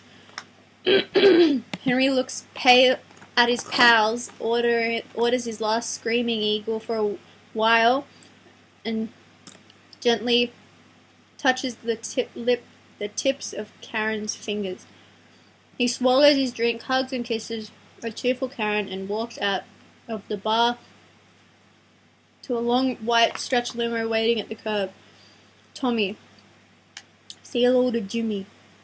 Henry gets in the rear seat of the limo. Henry downing a plan full of Valium. Okay, now you can take me to jail. Cut to interior dormitory, Lewisburg Federal Prison. Close up, garlic being sliced razor thin. Henry voiceover. In prison, dinner was always a big thing. We had a pasta course, then we had a meter of fish. Paulie did the prep work. He was doing a year for contempt, and he had a system for doing the garlic. He used a razor, and he sliced it so thin it used to liquefy in the pan with just a little oil. Cut to hot plate with a pot full of tomato sauce and meatballs being stirred. Henry voiceover. Vinny was in charge of the tomato sauce. I felt he used too many onions, but it was a good sauce anyway. Cut to frying pan with smoking steaks. Henry voiceover. Johnny Dio did the meat. He didn't have a broiler, so Johnny did everything in pans. He smelled up the joint something awful, and the hacks used to die. Cut to hot flat. Hooked up by long extension cords and electric outlets in the toilet, there are huge kitchen knives, a block of ice in a tin pail covered with a cloth, and large pots and colanders necessary for cooking pasta dishes. Pull back to a large dorm with 4 beds separated by shoulder-height partitions. The room does not look like a prison. There are curtains over the bars. The room is filled with smoke from the pan-fried steak. Henry voiceover. Everybody else in the joint was doing real time, all mixed together, living like pigs. Cut to Henry. In grey prison garb, carrying a heavy canvas mail sack marked Lewisburg Prison. He dumps the sack on one of the beds. Henry voiceover. We lived alone. We owned the joint. Even those hacks who we couldn't bribe would never rat on guys who did. Cut to Henry opens the sack on his bed and pulls out bottles of wine, scotch, and brandy and holds them aloft. Henry looking for praise. Nice, good. Vario looking up from his garlic. Okay, what else? We see Henry reach in the sack and pull out cheese, dried sausages, a large jar of vinegar, peppers, and dried mushrooms. Vario beaming with pride. Now we eat. Cut to Vario and the rest of the mob bosses. Playing cards, sipping wine, scotch, and brandy. Henry is sitting on his bed with his back to the group. When he sees that no one is watching him, he pulls a black plastic garbage bag out of the sack. Henry opens the bag and quickly counts clear plastic bags of marijuana, glassine, envelopes of heroin, and bottles of pills. Henry quickly repacks the drugs and slips them under his covers. Interior prison entry gate to day. Visiting day. Henry is in a guard's booth watching the visitor's gate through a window. We see a guard in the room with Henry. There is a knock. The guard opens the door and looks at Henry. Henry nods. The guard lets the inmate enter. While the guard watches, the inmate gives Henry some cash, and Henry gives him one of the plastic bags filled with marijuana and a bottle of pills. The inmate is then escorted out by the guard, who closes the door. Guard, are there any more? Guard, are there any more? Henry looking intently at the visiting gate. No, that's it. No more today. We see Henry casually stuffing some bills into the guard's shirt pocket. Cut to interior visitors day Visitors Gate Day. Angle on Karen coming through. She is wearing such a large, oversized coat that Karen looks twice as big as she was when we last saw her. She has 2 children with her. She's carrying a large purse and some empty shopping bags. The guards see her and immediately help her get through the metal detection device and past the table where other women are emptying the contents of their bags and packages. Cut to registration desk where Karen quickly signs the visitor's book. Cut to guard's grinning face. We see him turn the page of the book so Karen can see the name of another Henry's visitors. Cut to page of book where we see name Linda Rossi written next to the bill Henry. Next to Hill Henry. Cut to interior prison visiting room. Pan back to a large gymnasium filled with formica tables and cheap plastic chairs, as which we see prisoners and their wives and children eating, talking, crying, and in discreet corners hidden behind makeshift screens of shopping bags and scarves having oral sex. We see that the bored guards are indifferent to what is happening. Cut to table. Henry and Karen are talking while we see the children playing in the distance at a missionary food machines. Karen fuming. You son of a bitch. She's been here. Henry acting dumb. What are you talking about? What are you talking about? Karen. Gotcha. Don't lie to me. I saw her name in the register. Henry. Jesus Christ. Karen.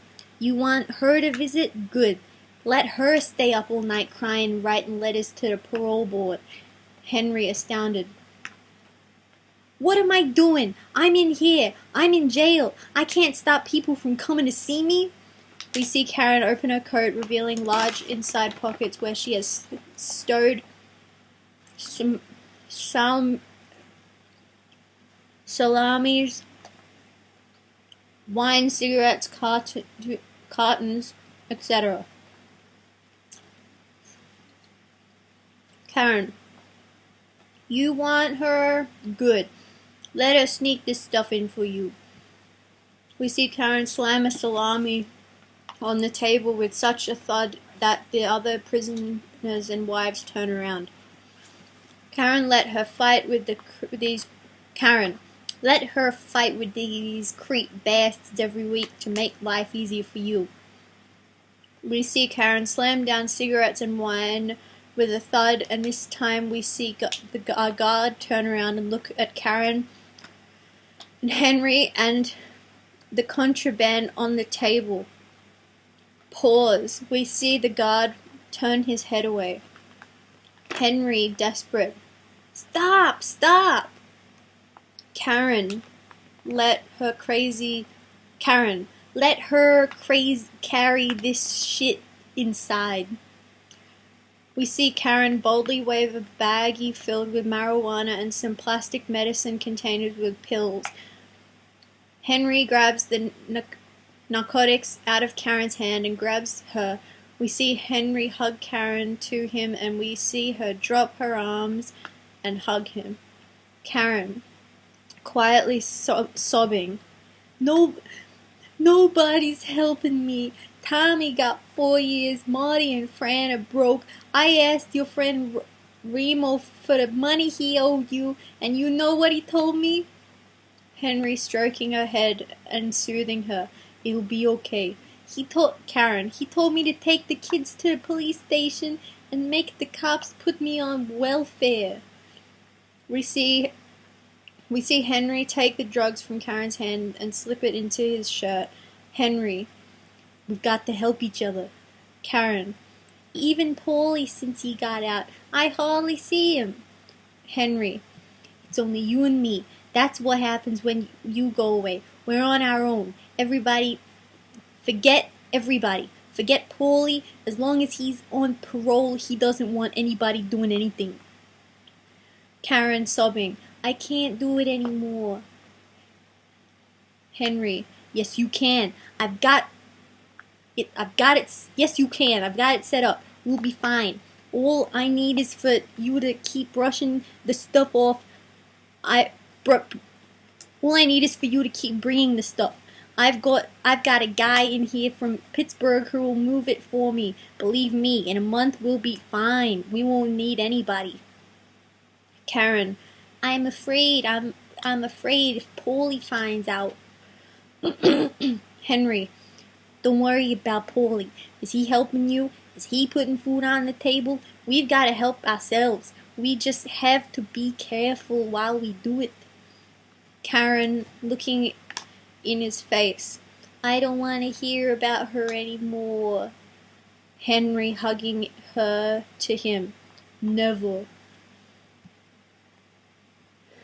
Dissolved to title 4 years later. Exterior prison gate day. Henry comes out in civilian clothes. We see his face drop, pan over to the beat-up old car. Karen is behind the wheel. Henry gets in. Interior, Karen's small, cramped apartment.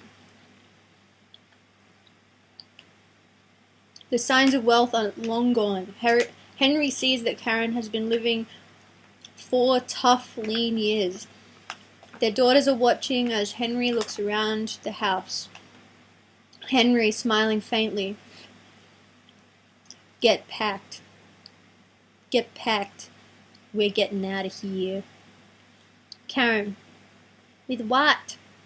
Henry, smiling slyly. Don't worry with what. You just start looking for a new place. I'm going to Pittsburgh in the morning. The guys from Pittsburgh,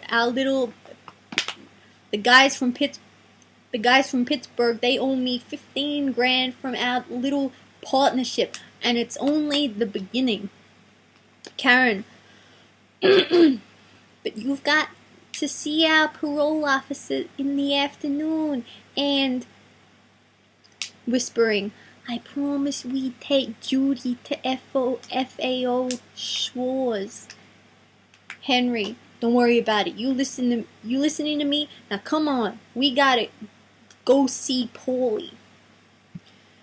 Cut to interior Vario's house day. Angle on platters of food coming out of the kitchen and placed on the table. Cut to dock in rear of Vario's house. Dissolved to Vario and Henry walking toward the edge of the dock. Vario, I don't want any more of that shit. Henry, what? Me? Vario, just stay away from the garbage. You know what I mean. Henry, shocked. Me? Why would I get into that shit? Vario, interrupting. I know what you did inside. You did what you had to do. I'm not talking about that. I'm talking about from now on, outside. I'm talking right here. Henry, why would I get into that? Vario, don't make me a fool. You know what I mean. From now on, you gotta be careful. Just don't mess around with that shit. Just watch out for Jimmy. Jimmy's a good earner, but he's sometimes too hungry. He's wild. He does foolish things. Jimmy is not a businessman. As good as he is, he takes too many chances. Henry, I know that. I know Jimmy. You think I'd take chances like Jimmy? Tommy, Vario. And that's Tommy. He's a good kid, but he's crazy. He's a cowboy. He's got too much to prove. Like, you gotta watch out for kids like that. Henry, Paulie, I know what they are, but I use them for certain things. Please, believe me, you don't have to worry. Vario, not even listening to Henry's protest. I'm not going to get fucked like Gribbs. He's 70 years old and he's 70 years old and the fucking guy is going to die in prison. I don't need that. I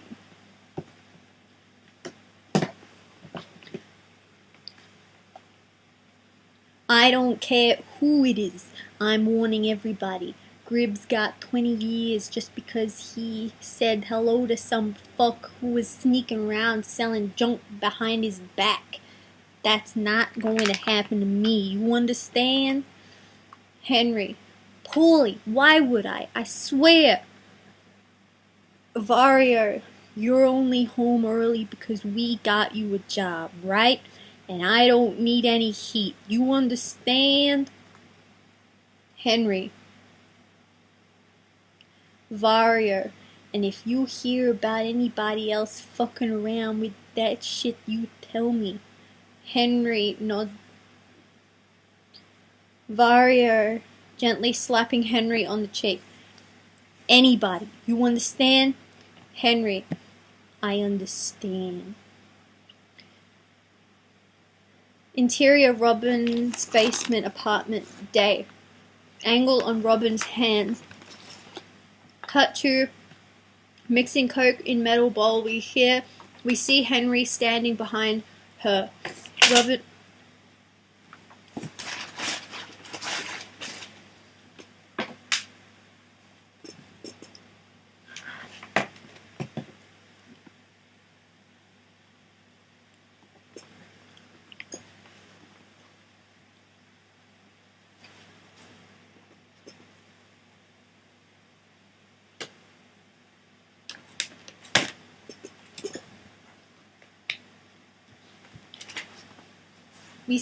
We see Henry. We see Henry standing behind her. Robin is an intense, sexy 30-year-old divorced. An ex-airport clerk. Robin is described earlier in scene 75, page 58, where she flirts with Henry. The apartment is a jumbled mess, and even the table where she is cutting the drugs is littered with old coffee cups, newspapers, and day-old dirty dishes. Henry voiceover. It took me about a week of sneaking around before I could even unload the Pittsburgh stuff without Paulie finding out. But what I did, it was a real score. I started using Robin's place to mix the stuff, and even with Robin snorting more than she mixed, I could see this was a good business. I made $12,000 in my second week, and I had a down payment on my house. All I had to do was every once in a while tell Robin I loved her. Cut to interior parole officer. Day typed on a piece of paper where stubby pencil calculations are being scribbled. Henry voiceover.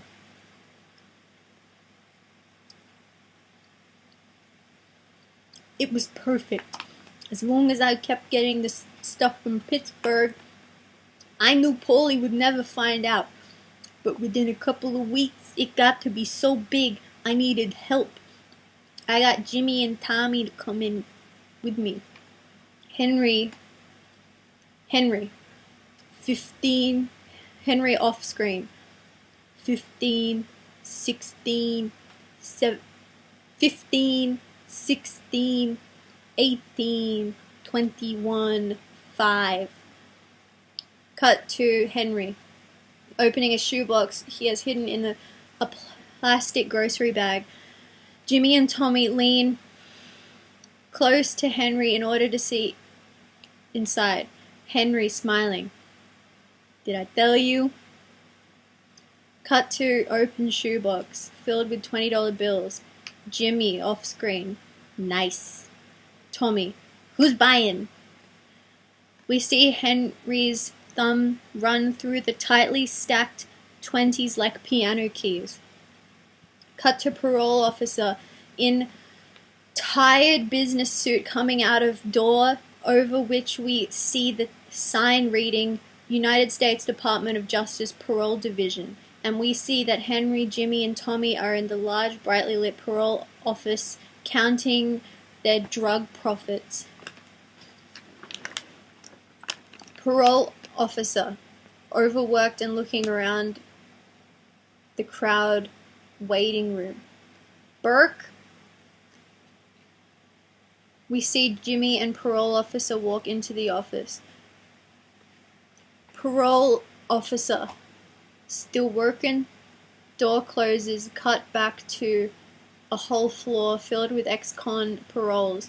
Cut to interior Henry's new house. We see Marty Krugman and his wife Fran being taken on a tour of an over-decorated and expensive living room, shot almost like a commercial. Karen off-screen. This we had to have made special. I mean, sit in it. Go ahead, sit.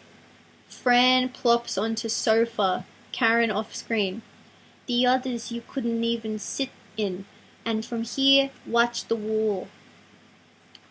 Karen's hand flicks a switch on table next to sofa and wall slides back, revealing TV and stereo. Karen off-screen.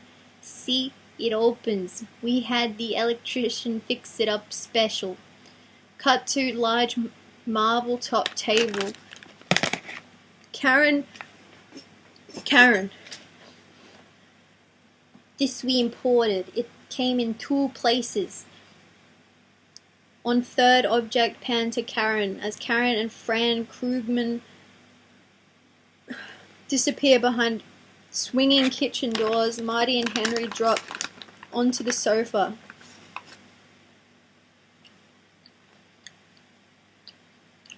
It's a fate comply. Henry, done. Marty, and Jimmy's in it, right? Henry, will you stop? Hasty. Henry, but you don't understand.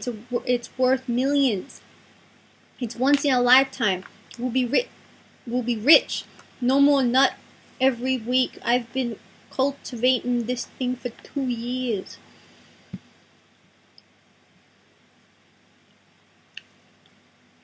Interior Robert's lounge. A seedy mob hangout. We see all of the wise guys who will be a part of the Lufthansa robbery. Marty, Henry, Tommy, and Jimmy are watching a basketball game. Henry voiceover. And these are the guys. Cut to Tommy and Angelo Sepe, who are leaning with their backs against the bar, their jackets open, bosses of all they survey. Henry voiceover. Tommy and Sepe were going to grab the outside guard and make him get us in the front door. Cut to Frenchie McMahon, who is playing shuffleball. Henry voiceover. Frenchie, and cut to Joe Buddha sprinkling sawdust on the shuffleboard table. Henry voiceover. Joe Buddha had to round up the workers. Cut to Fat Louie, who is about 300 pounds and is sitting backwards in his chair watching the television with a drink in his hand. Henry voiceover. Fat Louie had to keep them tied up and far away from alarms. Cut to Marty, shoving his way between Jimmy and Henry at the bar and turning the television basketball game. Henry. Okay, Marty was driving us nuts. He was busting Jimmy's balls for an advance on the money we were going to steal. Cut to Stax Edwards, who is sitting at the bar, delicately stirring his drink with his pinky. Henry voiceover. Even Stax got into it. He was supposed to steal the panel truck, and afterwards compact. Yeah? So we will have some.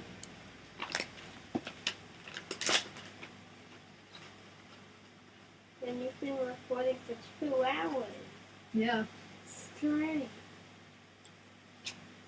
Can you shut the door?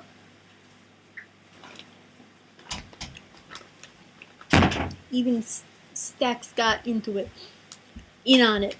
He was supposed to steal the panel truck and afterwards compact it by a friend of ours in Jersey. Cut to interior. Karen and Henry's bedroom day. Angle on baby. Judy Wicks, a young pale blonde woman, puts the baby and an overnight bag on the bed as Henry and Karen watch. Henry. I had everybody working, even our old babysitter. Karen enthused. She's beautiful. Look at her. Henry, look at her. Henry sing-song. Hello, hello. To Judy. Henry sing-song. Hello, hello. To Judy. Have a good flight. Judy. I hate Pittsburgh. We see Judy Wicks unwrap the baby's pink snowsuit and take off its hood and mittens as Henry opens Judy's overnight bag and takes out some Pampers, and then he takes out several plastic bags with cocaine and heroin. Judy. Where did you find such creeps? Henry. They're okay. They're okay, and it's worth it, ain't it? Karen playing with the baby. Is this the same one as last time? Judy, amazed that Karen can't tell the difference. No, that one was my sister's. This is Louise. Karen. Look at her, Henry. Isn't she sweet? Doesn't she look like Judy? Judy. That's what the stewardess said. We see Henry barely listening while putting the drugs in a paper bag. Interior Robin's house. Extreme close of Coke balls. Come back to see Henry at table making Coke balls in a metal press. Cut to line of Coke on a mirror, shoved under Henry's nostril. We see straw inserted into Henry's nostril as he casually inhales. He never stops pressing the Coke balls. Track out to Robin taking a snort herself and the sloppy table with the drugs, scales, mixers, bowls, and sieves. Robin is razor blading 2 more lines. Henry watching out of the corner of his eye. Hey, watch out. We see Robin lick her finger and then run the finger across Henry's tongue. He licks but does not react as he takes several golf ball-sized Coke balls out of the machine and puts them in a leather pouch. He gets up to leave. Robin. Stay there. Henry. Don't start. I got you to clean up. Look at this place. I told you to clean up. Look at this place. It's a pig pen. Look around here. Why do you think I brought you the dishwasher? Look at this. Sticking his finger under Robin's nose. There's enough powder around here to put us all away. Robin licking Henry's finger and playfully pushing him into the chair. I hate to do dishes. Henry sitting down again. Hey, come on, I gotta meet somebody. Robin reaching over his shoulder toward his crotch. So do I. We see Henry look at his watch. Interior Robin's shower. Henry's listening to the radio while taking his shower. Radio news broadcaster voiceover. And nobody knows for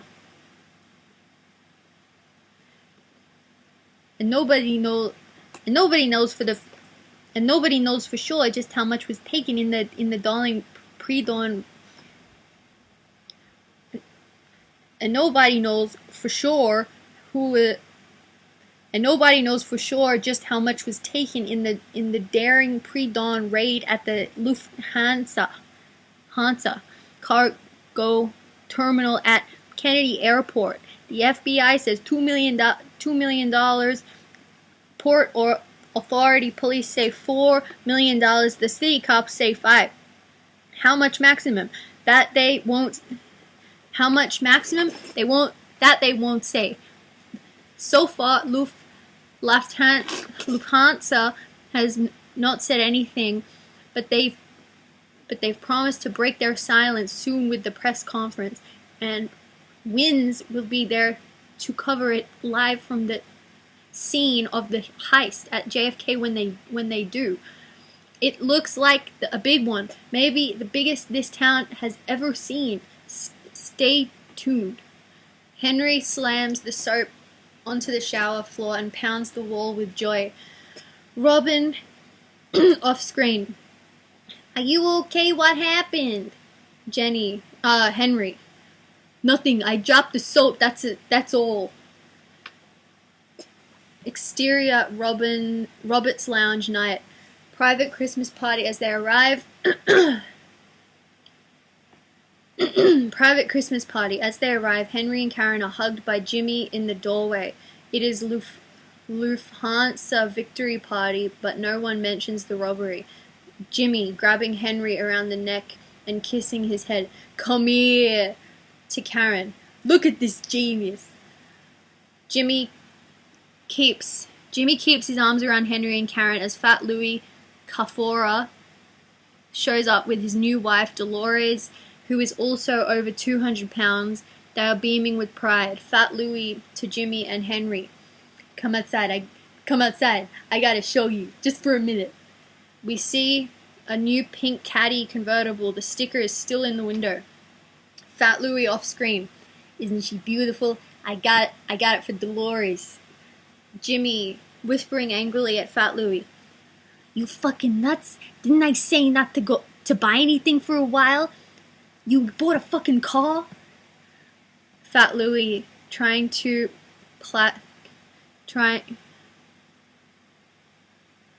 Don't get excited. It's okay. My mother bought it for us. It's a wedding present. It's in her name. Jimmy, you're crazy. The bulls are across the street. They're watching everything we do.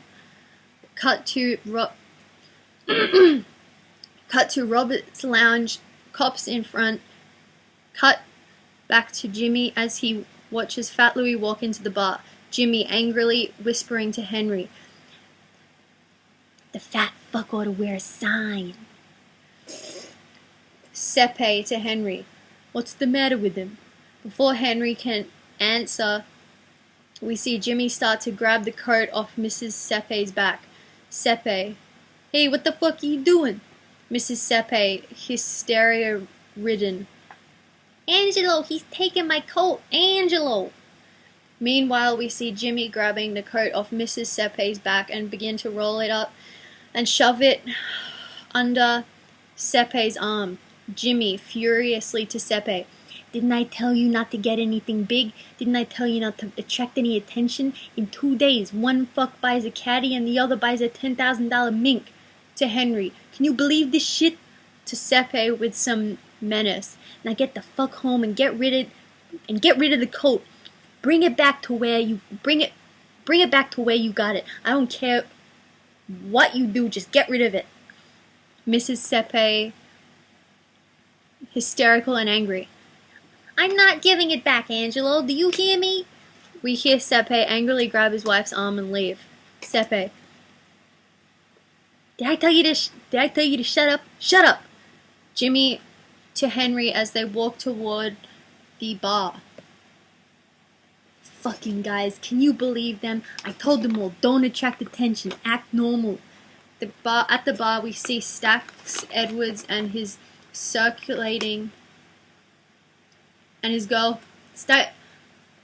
see Stax Edwards and his girlfriend dropping shot glasses of green cream dement into large glasses of chilled Dom Perignon. Dom and his girl for the night are standing with Stax and his girlfriend. Tommy is wearing a shiny silk suit that practically glows with newness. We see Frenchie and Buddha with their wives Everyone is dressed in new clothes and flashy, gaudy rings. Jimmy and Henry move towards a quiet corner of the bar. We see Marty Krugman suddenly burst in on them. Marty, oh, there you are. I've been looking all over for you two. Henry and Jimmy stare at Marty blankly. Marty, listen, I need it. I need it, Jimmy. I need it all. Jimmy gets up to walk. Jimmy gets up to walk away without even looking at Marty. Henry, Marty, relax. You saw some money. Marty continues anyway. But I need it all. I owe people too, you know. We see Jimmy walk toward a small office in the back of the bar. Marty, Jimmy, wait, listen, please. We see that Marty is about to follow Jimmy into the room, but Henry stops him. I want to talk to Jimmy. He heard. I got 250 coming. It's my share. Jimmy owes me. Henry following Jimmy into the back room. Marty, please let me talk to him. Cut to back room. Jimmy and Henry are alone. We see Jimmy take a thick stack of bills from inside his jacket pocket and press them into Henry's chest. Jimmy, for Christmas, your share. It's just a taste. Henry. Jimmy, embracing Henry. We did it. He hears a knock at the door. Jimmy stops as if caught. Male off screen. Hey, Jimmy! Jimmy returns to normal. Jimmy. Yeah, I'll be right there. Cut to interior Henry's house. Night. Angle on huge artificial Christmas tree. We see Henry coming in with the tree. Henry. Hey, look what I got. The most expensive tree they had. Cut to huge white tree. All set up with large purple balls. We see Karen and the children excited by the presents revealed under the tree. We see Karen kiss Henry, who slips the thick pocket of bills into the front of her dress. Henry, go buy yourself a coat. Karen shivers with excitement. Camera dollies into tree. Henry, Lufthansa should have been our ultimate score, the heist of a lifetime. 6 million in cash, more than enough to go round. Interior, Stack's apartment. Stax is in bed. We hear a loud knocking at the door. Hey, Tommy off screen. Hey, Stax, come on, open the door. Wake up. Cut to Tommy and Angelo Sepe standing in the hallway. Tommy, come on, we got some coffee. Stax opening the door. Angelo, you got coffee? Stax, Fox, you said you had coffee. Tommy to Angelo, put on a pot. Stax putting on his trousers. Ball busting sons of bitches. Cut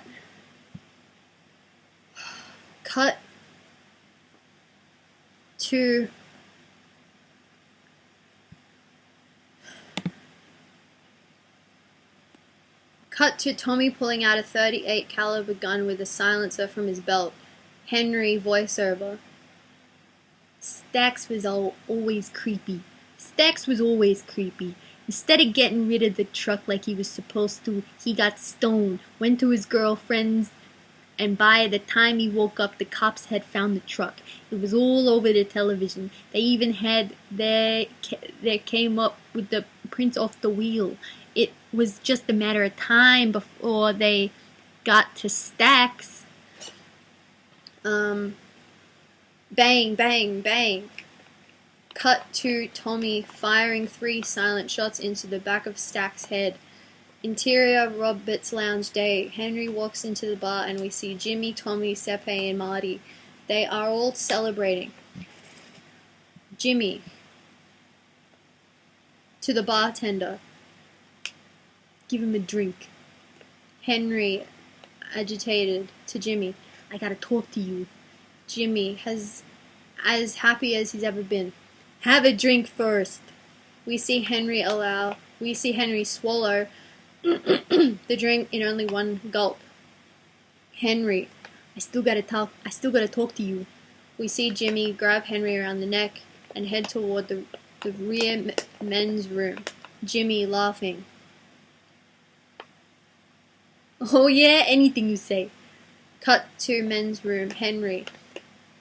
What's going on? What happened to the stacks? Is everything okay? Jimmy smiling. Don't worry about it. Henry. There are cops all over the place. Jimmy smiling. So what? What are they gonna do? Cut to a smiling Tommy entering the men's room. Jimmy to Tommy and barely able to suppress his glee. He's worried. Tommy suddenly hugging Henry with happiness and affection.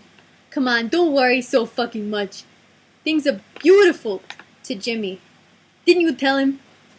Jimmy wreathed in smiles. Not yet. Henry gently breaks away from Tommy's hug, stares at Jimmy. Jimmy, Tommy's gonna be made. Henry is momentarily impressed. Henry, incredulous. Paulie's gonna make him?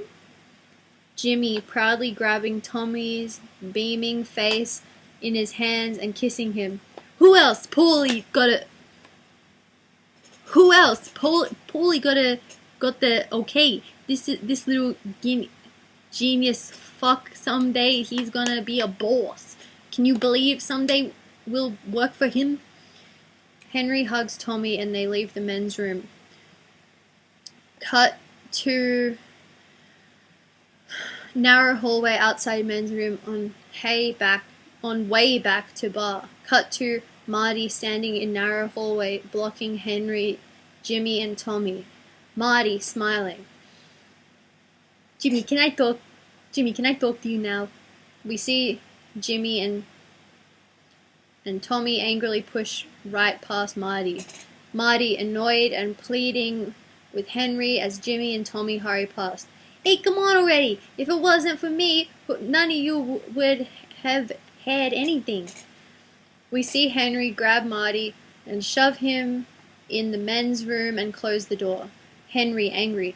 Will you shut your fucking mouth? You're gonna get your money. Just stop busting balls, okay? Relax. You hear? Everything's gonna be fine. We see Henry slam the bathroom door on Marty and hurry back to the bar. Exterior Robert Lounge night. We see Jimmy and Tommy leaving the bar after a long night. We see Marty outside waiting for them. Jimmy bursts out laughing. Son of a bitch, you're a pleaser. We see Marty begin to laugh too. We see Jimmy hug Marty around the shoulder affectionately as they walk away from the bar. Jimmy, you want to talk? Okay, come on, let's get it over with. I swear I've never known a ball buster like you in all my life. Marty all smiles. But Jimmy, nobody loves you like I do. You know that? You name it, I'll do anything for you. Jimmy still laughing. Except not busting my balls. We hear tires squeal and 2 shots ring out. Cut to interior Henry's house night. We hear a doorbell waking Henry and Karen from sleep. Woman off screen. Open up! Henry, Karen, it's me, Fran! We see Henry and Karen open the door and see Fran Krugman standing there in her house coat and distraught. Fran, hysterical. Marty didn't come home. He's missing. I know something happened to him. Henry, wait a minute. Calm down. Karen, Fran, it'll be okay. Don't worry. Fran, I know something happened. Henry, what could happen? What could happen? He got drunk. He passed out somewhere. I'll go looking for him in the morning. Fran, in 20 years, he's never been away all night without calling. I know something's wrong. Henry, Alright, alright. Let me take you home and I'll look for him myself right now. Exterior parking lot.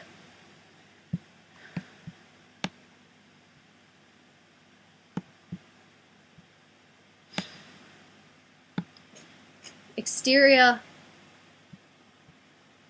parking lot outside Sherwood Diner, dawn. Henry and Jimmy are leaving together. Henry, what do I tell Fran? Jimmy, who gives a fuck? Tell her he ran away with a broad. What do you care about her? Suddenly Jimmy spots two FBI men who had been tailing him, dozing in their unmarked car. He starts toward their car. Jimmy, watch this. Henry, come on, don't fuck around, will ya? Jimmy, I do it all the time, bust their fucking balls. Henry, Jimmy, come on, fuck him, don't give him the satisfaction. Henry watches Jimmy tiptoe to the agent's car and rap on the window. The startled agents look up and see Jimmy staring at them. Come on, fuckos, let's go for a ride. To Henry as Jimmy starts his car. I keep him up all fucking night. While Henry walks to his own car, we see Jimmy roar off, and we hear the sequel of tires and brakes as Jimmy and still sleepy agents in pursuit speed away from the club. The Cafora's pink Cadillac parked on Brooklyn Street near school bus stop morning. We see some youngsters walk over to peek in the car. The youngsters are giggling. One boy sneaks up alongside the car door and peeks inside. We hear a yell. We see the bodies of Fat Louie Cafora and his wife Dolores slumped against each other on the front seat. Blood has caked all over their faces from small bullet holes in their heads. Exterior large dumpster behind diner near airport, dawn. We see large garbage truck. We see large garbage truck back up to the dumpster as garbage man lashes two steel cables and to rings on top of dumpster. We see garbage man signal for so to tighten cable and tip dumpster into truck. Close up of top of dumpster.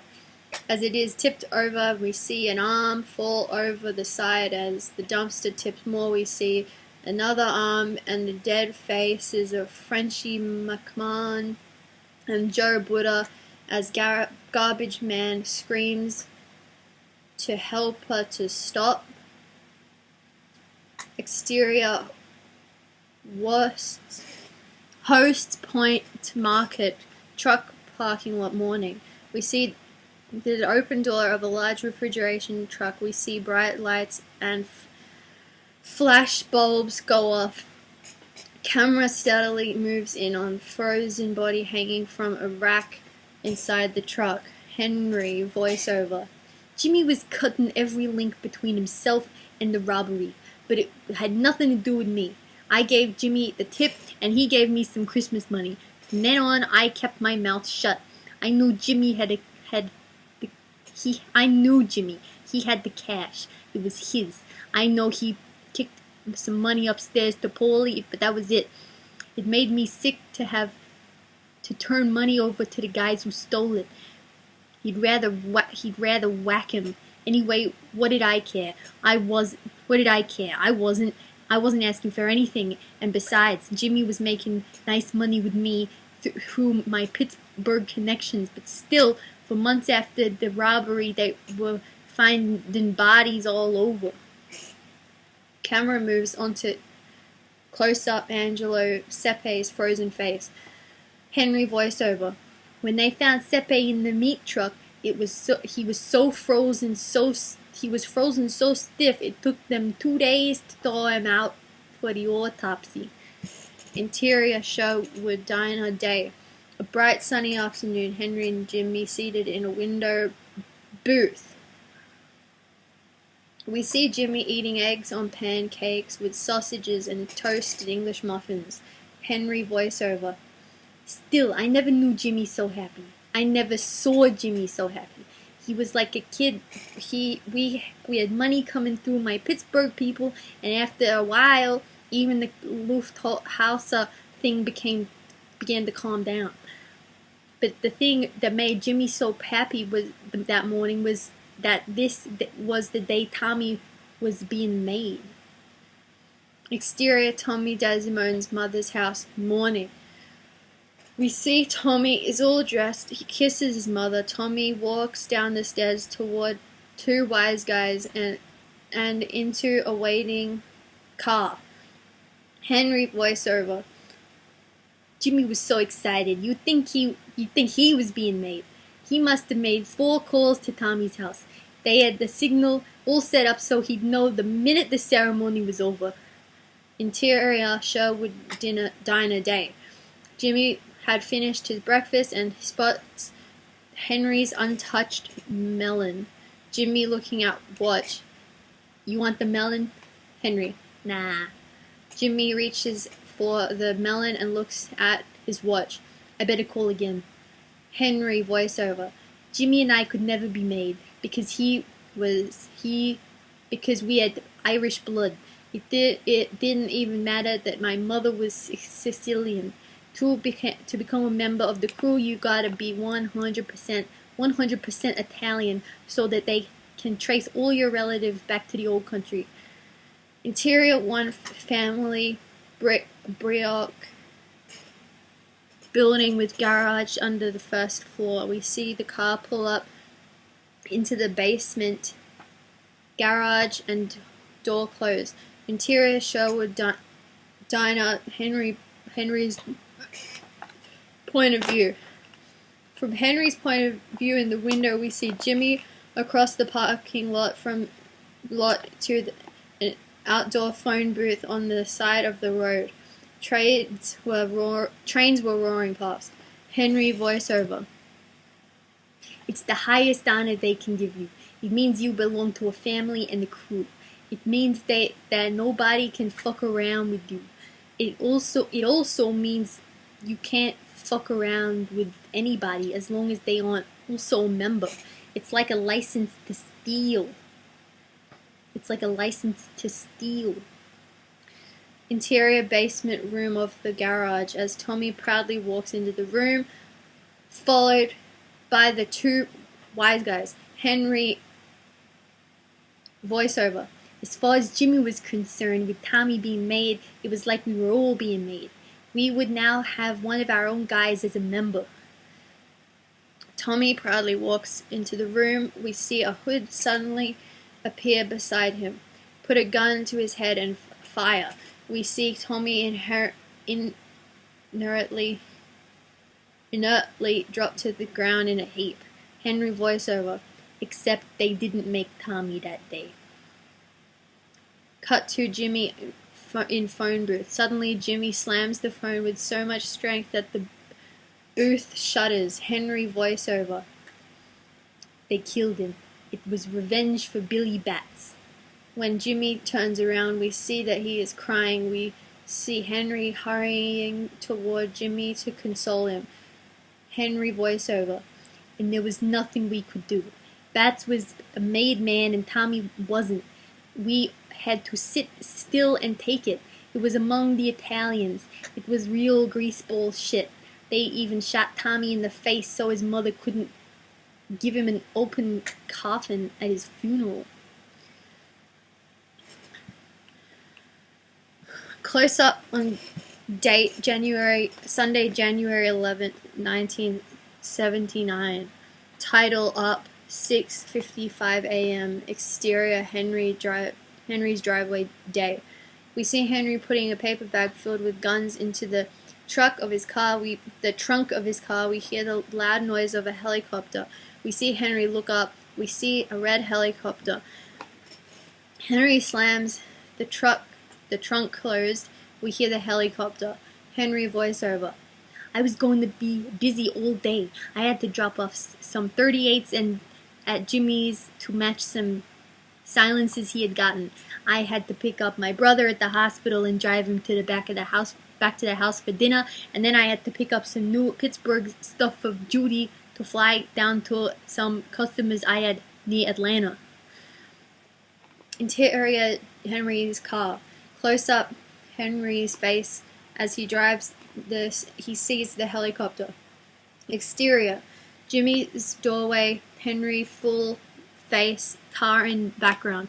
We see Jimmy grab one of the guns in his doorway and try to screw on a silencer he had in his pocket. He can't. Jimmy. What the fuck? What fucking good are these things? They don't fit. What do I need this for? I'm not paying for this shit. Henry voiceover. Right away I knew he didn't want him. I knew I was going to get stuff for the money. I only brought the damn guns because he wanted him, and now he didn't even want him. I didn't say a thing. Jimmy was so pissed he didn't even say goodbye. Cut to Henry, patting torn bag with guns back into the car trunk.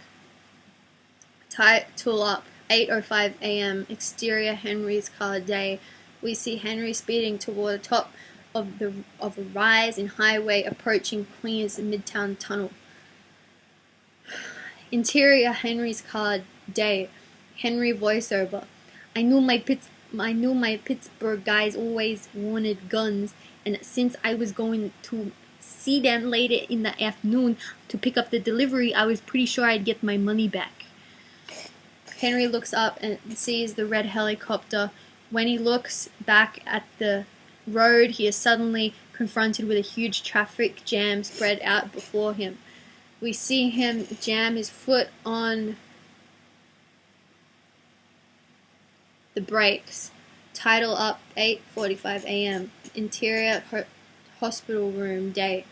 The bed-raggled Henry arrives in his brother Michael's room. Michael is all dressed and sitting on his wheelchair waiting to go. Henry voiceover. When I finally got there to pick up Michael, his doctor wanted to put me in bed. I told him about the accident. I said I was partying all night. Close up, pills in Henry's palm. Henry voiceover. It took mercy on me. He gave me 10 milligrams of Valium and sent me home. My plan was to drop off my brother at the house and pick up Karen. Henry's car. Interior Henry's car day. We see Henry driving Michael. Henry looks up and sees the red helicopter. Henry to Michael. I think that helicopter's following me. Michael. Are you nuts? Interior Henry kitchen day. We see Michael in his wheelchair chopping celery. We see Henry making meatballs. Judy Wicks is also there helping Karen shell peas. Judy's overnight bag is on the kitchen table, surrounded by food. The children are playing on the kitchen floor. Henry voiceover. I was cooking dinner that night. I had to start braising the beef, pork butt, and veal shanks for the tomato sauce. It's Michael's favorite. I was making ziti with the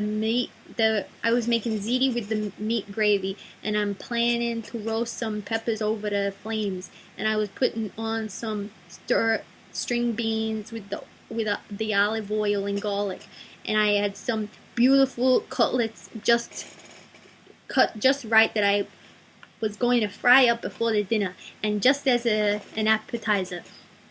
I was home for about an hour. My plan was to start the dinner early so Karen and I could go up unload the guns that Jimmy didn't want, and then the package for Judy to take to Atlanta late text that night. I kept looking out the window and the helicopter was gone. I asked Michael to watch the source, and Karen and I started out. Title up 11:30 a.m. Interior Henry's car. Day. We see Karen and Henry in a car when Karen points out the window. Cut to helicopter. Henry. We're going to your mother's. Cut to Karen's mother's covered garage area. Day. Henry voiceover. Now I'm sure we were being tailed. My plan was to get her mother to and unload the guns who needed them in the trunk with all this heat. Cut to Henry putting the guns into garbage cans. Henry to Karen. Go inside. Tell her not to touch anything outside the house. Nothing. Cut.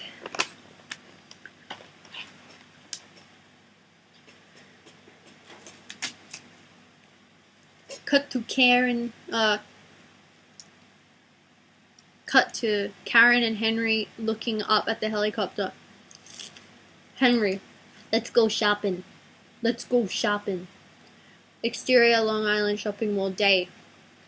Close up on Henry on phone. Nearby we see Karen standing outside of their parked car. In background we see a large busy shopping mall with cars and shoppers. Title up 12:30 p.m. Cut to mall phone booth.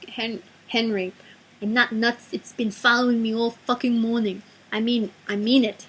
We see Henry slam down the phone.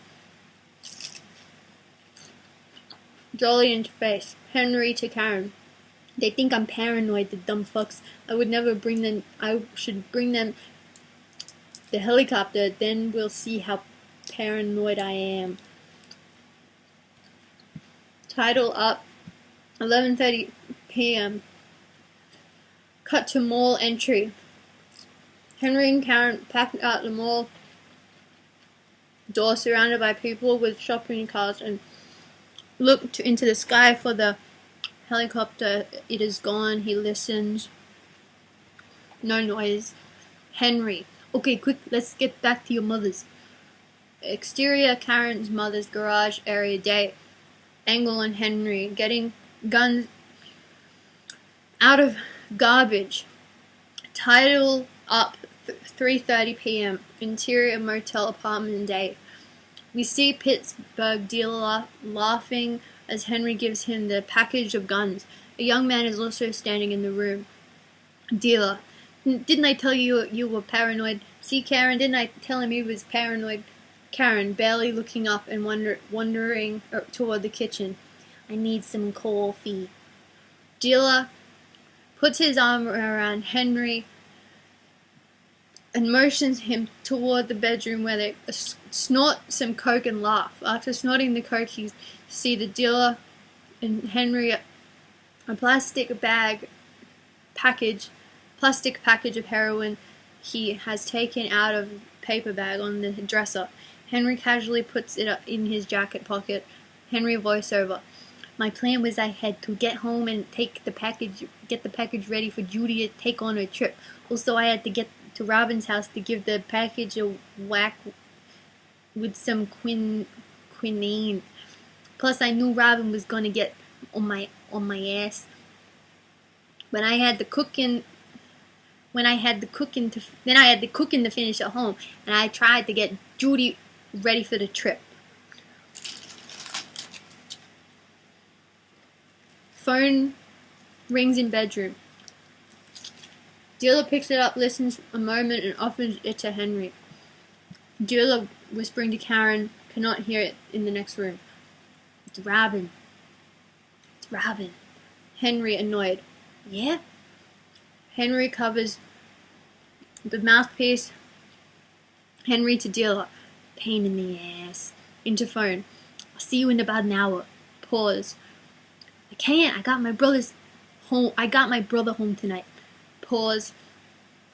We'll talk about it later, okay? Henry hangs up the phone, pauses, and dials again. Interior Henry's kitchen. Day. Phone rings. We see Judy Wicks answer the phone. We see Michael is stirring the tomato sauce. Cut to dealer's bedroom. Henry's on the phone. Henry, you ready? Cut to Henry's kitchen. Judy. Yeah. Cut to dealer's bedroom. Henry, tell Michael not to let the sauce stick. Cut to Henry's kitchen. Jody to Michael, who is still stirring. Henry says not to let the sauce stick. Michael, I'm stirring. Henry off screen on phone. You know what to do? Judy bored. Yeah. Cut to dealer's bedroom. Henry, now this is important. Make sure you leave the house when you make the call. You understand? You hear me? It's important. Call from an outside phone. I mean it. Cut to Henry's kitchen. Judy, Jesus, you think I'm dumb? What are you bugging me for? I know what to do. Henry off screen on phone. Just make sure you do it. You know what I mean? Judy, Jesus Christ, you can be such a pain. Henry, just do as I say, Judy, okay? Do as I say, Judy, okay? We see Judy hang up the kitchen wall phone. Michael's still stirring. What'd he say? Judy, nothing. Judy Wicks takes a puff on her cigarette and starts to fish around in the bottom of her pocketbook, which is on the kitchen counter near the wall phone. We see Judy Wicks take out an airline ticket. Henry voiceover. So what does she do after this? What does she do after? Henry voiceover. So what does she do after she hangs up with me? After everything I told her, after all her yeah bullshit, she picks up the phone and calls from the house. Now, if anybody was listening, they'd know everything. They'd know that the package was leaving from my house, and they even have the time and the flight number thanks to her. Judy Wicks reaches for the kitchen phone and dials. Title up. 6:30 p.m. Interior Henry's house. Evening. Henry is working in the kitchen.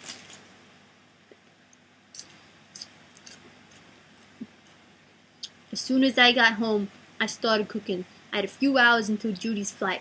I told my brother to keep an eye on the stove. All day long, the poor guy's been watching helicopters and tomato sauce. I had to drive over to Robin's place, mix it once, and get back to the gravy. Interior of Robin's house. Evening.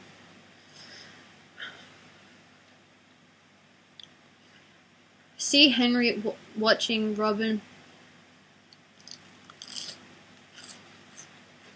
We see Henry watching Robin mix the half kilo of heroin with milk sugar, doubling the amount. There is silence between them.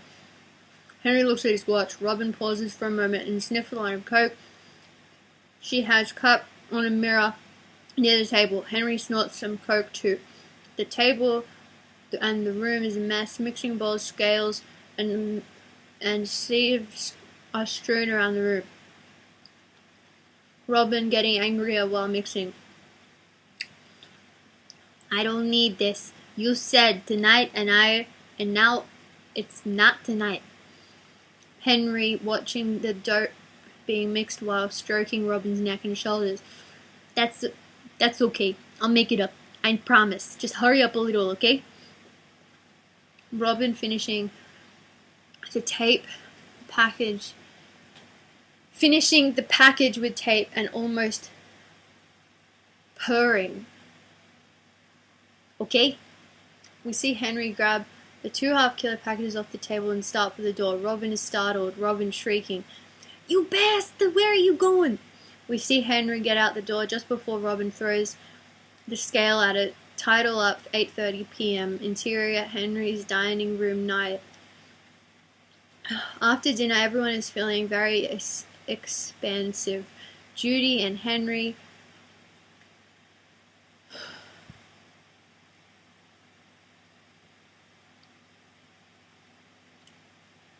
Judy to Henry.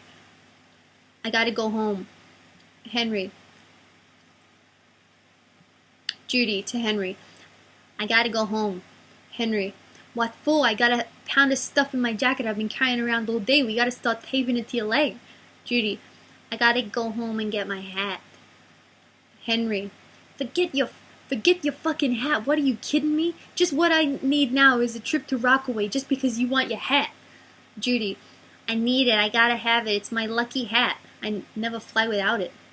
Henry, do you realize what we're involved in here now? Judy, I don't care. I need my hat. I won't go without it. Henry voiceover, what could I do? If she insisted I had to drive her home for a goddamn hat, I threw the package in the kitchen and went to take her home.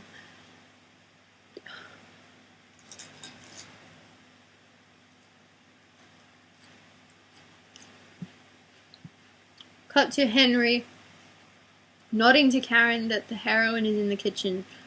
Title up 10:45 p.m. Exterior Henry's driveway night. We see Henry and Judy getting into his car. As they start to move out of the driveway, Henry notices that there is a traffic jam in front of his property. People are walking around with flashlights. It looks like an accident. Suddenly, a man in a windbreaker appears at Henry's window and jams a gun against Henry's head. Man, one move, motherfucker, and I'll blow you away. Henry voiceover. For a second, I thought I was dead, but when I heard all the noise, I knew they were cops. Only cops talk that way. If they had been wise guys, I wouldn't have heard a thing. I thought I would have been dead. Interior Henry's bedroom toilet night. We see Karen hurriedly flushing heroin down the toilet. Upstairs, while we hear FBI men at the door downstairs, we hear Michael and children's voices downstairs. We see Karen go to the bureau drawer and grab a small caliber gun, lifts her dress, and grimacing shoves the cold metal into her underpants. Cut to interior FBI office. Henry is seated and around the FBI men and prosecutor Edward McDonald. We see Judy Wicks brought in past Henry and ushered into a room. We see the dealer ushered past Henry and placed into yet another room. Henry voiceover. All day I thought the guys in the helicopter were just local cops busting my balls over Lufthansa, but they turned out to be them knocks. They had been on me a month, phone tap surveillance. We see Robin brought in, followed by two cops carrying cardboard boxes filled with pots, sieves, and scales from Robin's table. The cops put the boxes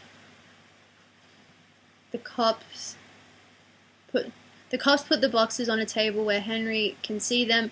We see one of the narcs lick his finger after wiping it across one of the bowls. He smiles at Henry and rolls his eyes. We see Henry slouch further in his seat while questioning continues. Interior prison visiting area.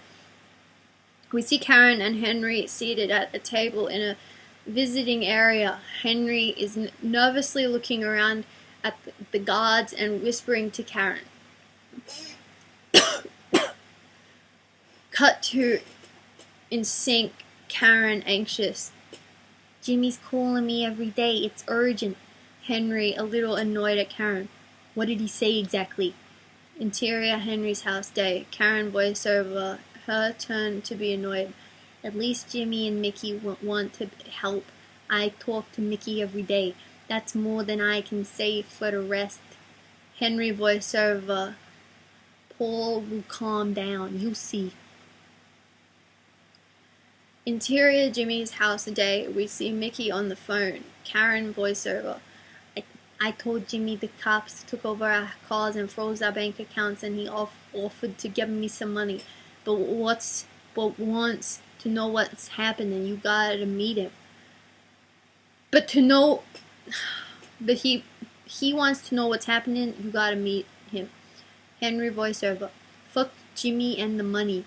Didn't I tell you I gotta get out of here first I gotta straighten everything out with Paulie or I'm dead. Camera pans to sinister Jimmy Burke in background. Interior prison visiting area day continuous. Karen annoyed and indicating the jail. Then you're safer in here. Henry exasperated. Safe here? They'll kill me here. They're all afraid I'm gonna rat them out. People are already looking to walk away from me. I'm dead in here. You gotta get me out. Karen worried. Who's gonna do that? Henry pleading. Just get me out. Cut to Karen. Her face drops, but she's not sure. Her exterior prison walls, bail release gate midnight. We see Henry hurry out of the prison. He looks nervous over his shoulder. Henry voice over. Karen finally got her mother to put a house up for my bail. I was out. We see Karen and her mother are waiting in the car. Henry voice over continued. I remember I had this feeling I was going to get killed right outside the jail. I knew Paulie was still pissed at me he such a hothead. I was afraid he might have whacked me before he calmed down. And I was also worried about Jimmy. Jimmy knew if Paulie found out he was in the drug deals with me, Paulie would have Jimmy killed even before me. This is the bad time. I didn't feel safe until I got home. Cut to interior Henry and Karen's house. Bedroom night. Angle on Henry. Frantically looking around the bedroom.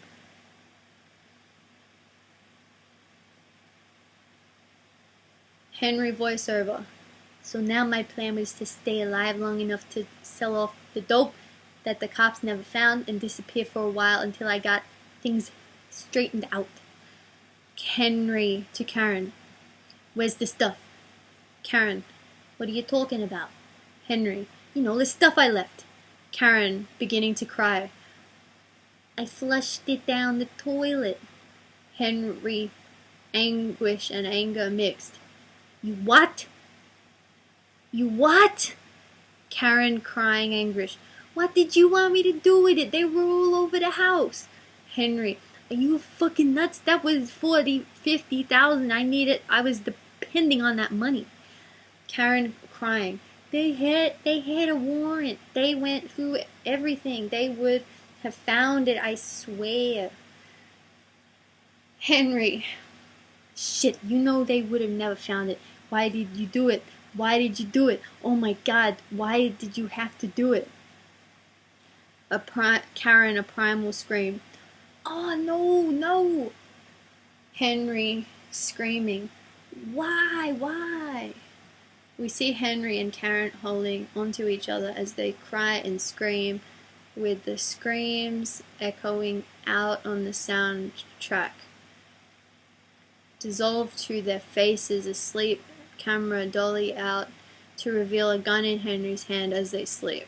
Interior Geffenkin's bar.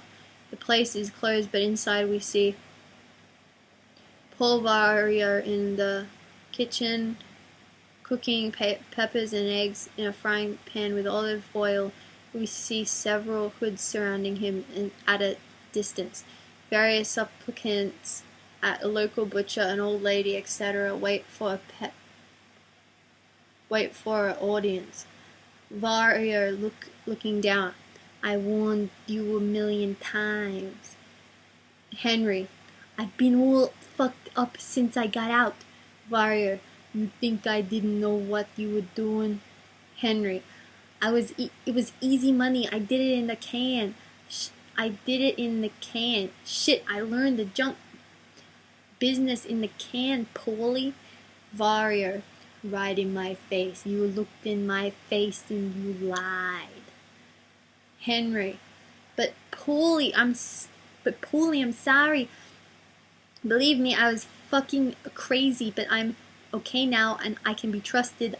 I'm clean now, and my children believe Me, 2 weeks cold turkey waiting for bail, got my head together.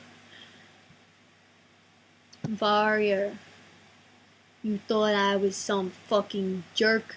Henry, Polly, I couldn't come to you. I didn't want you to put you in this shit. Pause. I was ashamed to come to you. I knew I was wrong. We see Varya stand mute. Henry, Polly, you're all I got. I need help.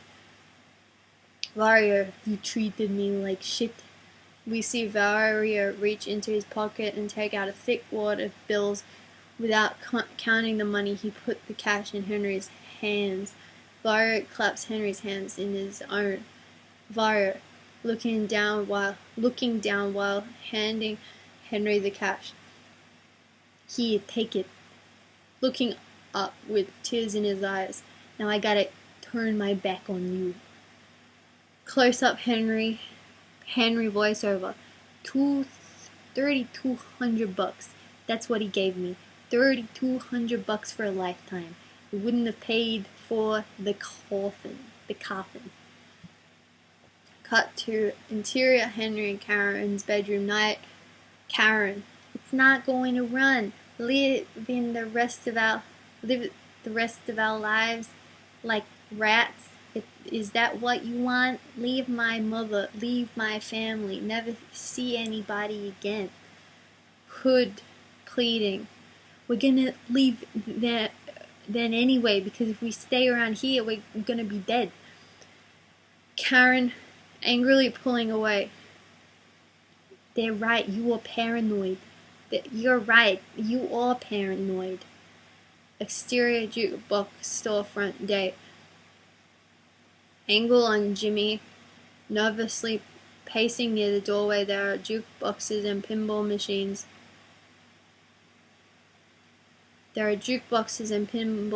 Of various sizes and hues on the sidewalk. Some are being loaded into the paneled trucks and carted off. Jimmy, concerned. How is he? Are they busting his chops? Karen, he's okay. They sobered him up. Jimmy, did he say what they are asking him about? Karen, Jimmy, I don't know. I got so much else on my mind. I got the kids. We got no money. Jimmy, I gotta talk to him as soon as I can. Karen, he says he's too hot. He doesn't even know I came here today. It's like he's crazy. Jimmy, I know, but it'll be okay. Don't worry. I got some money for you. It's down the block. We see Jimmy lead Karen to the edge of the sidewalk and point down the block toward a row of stores. Jimmy pointing. The third store down. Karen voice over. Jimmy just stood there on the sidewalk. It felt funny. I started walking down the block, but I noticed the stores were empty. Cut to empty storefront with chalked storefront. Karen voiceover. I got a bad feeling. I just kept walking. Cut to Jimmy standing on the sidewalk. Jimmy shouting. Inside! Go inside! Cut to empty storefront with open door and dark figures waiting inside. Karen very rattled. Jimmy, I'm in a hurry. I've got to pick up the kids at my mother's. I'll come back later. We see Karen hurry down the block past the store's exterior driveway, Henry's house, day. We see Karen's car screech to a halt near the garage as Henry comes racing out the front towards her. He has a gun pressed close to his side. We see Karen is frozen to the wheel in fear. She is visibly shaking, crying. We see Henry very quickly pull her from behind the wheel. He has cradled her in his arms. After a wary look around the street, Henry walks her toward the house. Henry, what happened? You okay? I got scared. Henry, soothing. Don't worry. Okay, don't worry about it. It's okay. Karen, still in shock. I got scared. Interior, Sherwood Diner, late morning. Camera moves in on table. Henry's point of view. Long tracking shot through restaurant. You don't know what you're tracking until you see all the food on the table and Jimmy looks up. Henry voiceover. If you're part of the crew, nobody ever tells you that they're gonna kill you. It doesn't happen that way. There aren't any arguments or curses like in the movies. Your murderers come with smiles. They come as your friends, the people who have cared for you your whole life. And they always come at a time when you are at your weakest and most in need of their help. So I met Jimmy in the crowded place we both knew. I got there 15 minutes early and I saw that Jimmy was already there. He took the booth near the window so he could see everyone who drove up to the restaurant. He wanted to see if I had been tailed.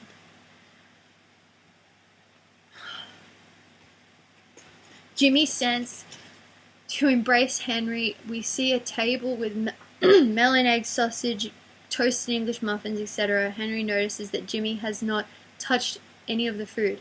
Next to Jimmy, we see a large legal folder. Jimmy, sailing friendly greeting. You look good. Henry shaking his head. I didn't need the headache. Jimmy, come on, eat something. Henry, I can't eat. Just get me some coffee.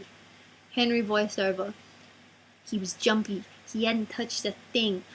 In the old days, Jimmy would have ordered doubles and eaten it all.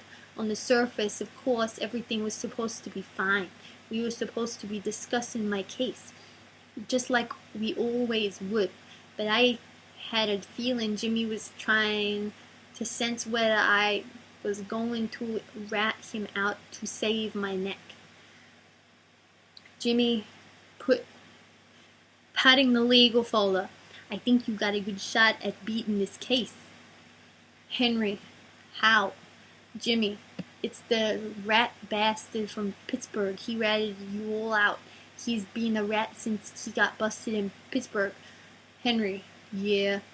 Jimmy, he's hiding the son of a bitch in Florida. Henry, yeah. Jimmy, I want you and Anthony to go down there and take care of that bastard. Without him, they've got no case.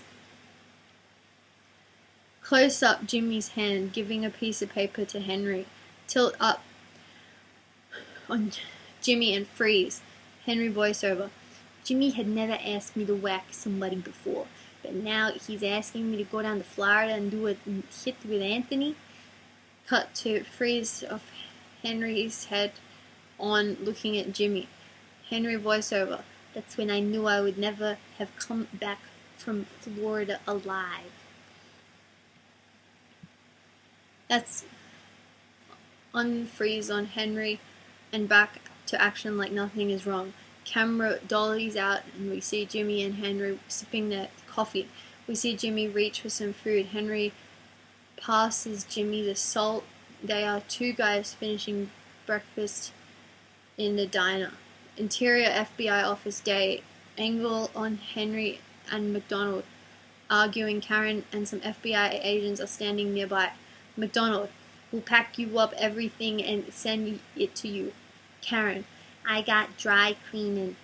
McDonald, we'll pick it up. Exterior jukebox storefront day.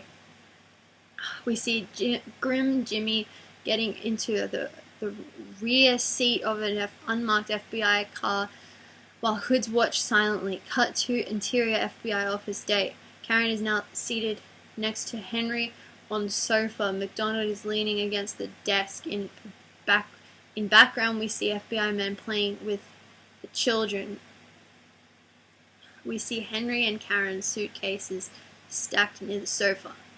McDonald, we'll send you your house here. We'll sell your house here and apply the money to your new name. Henry, I don't want to go anywhere it's cold. McDonald, I can't control that. Henry, I don't care who controls it. Nowhere cold. Karen, he's very bronchial. Interior Gefkin's bar. We see the FBI men filling the bathroom and Vario surrounded by agents, being handcuffed and shoved towards the door. Cut to interior FBI office. Angle on Henry and McDonald arguing. Karen whispering to Henry, "What about the schools?" Karen whispering to Henry, "What about the schools?" Henry, "Yeah, what about the school? Yeah, what about the kids' school?" McDonald, "Don't worry about the schools. We'll take care of the schools." Karen, I don't want them left back." McDonald, "They won't get left back. They'll stay in their grade." Karen, "That's important." Cut to interior courtroom, angle on face of Henry's head, and track around. Henry, voice over. It was easy for all of us to disappear. My house was in my mother-in-law's name. My cars were registered to my wife. My social security cards and driver's license were phonies. I've never voted. I had never paid taxes. My birth certificate and my arrest sheet. That's all you have to know I was even alive. Slow dolly into Henry's face. Henry voiceover. The hardest thing for me was leaving the life. I still love the life. We were treated like movie stars with muscle. We had it all just for the asking. Close up Jimmy Burke, seated at defense table in grey suit and rimless glasses. He almost looks like one of his lawyers. Henry voiceover. Our wives, mothers, kids, everybody rode along. I had paper bags filled with jewelry stashed in the kitchen and a sugar bowl full of Coke next to the bed. In background, we see Mickey Burke crying. Henry, anything I wanted was a phone call away. 3 cars and the keys to a dozen hideout flats all over the city. I bet 20-30 grand over a weekend. Close up Jimmy Burke come up on screen 25 years later. Come up on screen 25 years. Henry voiceover. And then I either blow the winnings in a week or go to Sharks to pay back the bookies. Cut to close up Paul Vario looking older and grey. Vario is looking down, come up on screen 4 years. Dolly in to extreme close up. Henry as he speaks in sync directly to camera. Dolly in to close up as he speaks. Henry, it didn't matter. When I was broke, I just went out and robbed some more. We ran everything. We paid off lawyers. We paid off cops. Everybody had their hands out. And now it's all over. Exterior street in Midwestern Andy Hardy Town Day.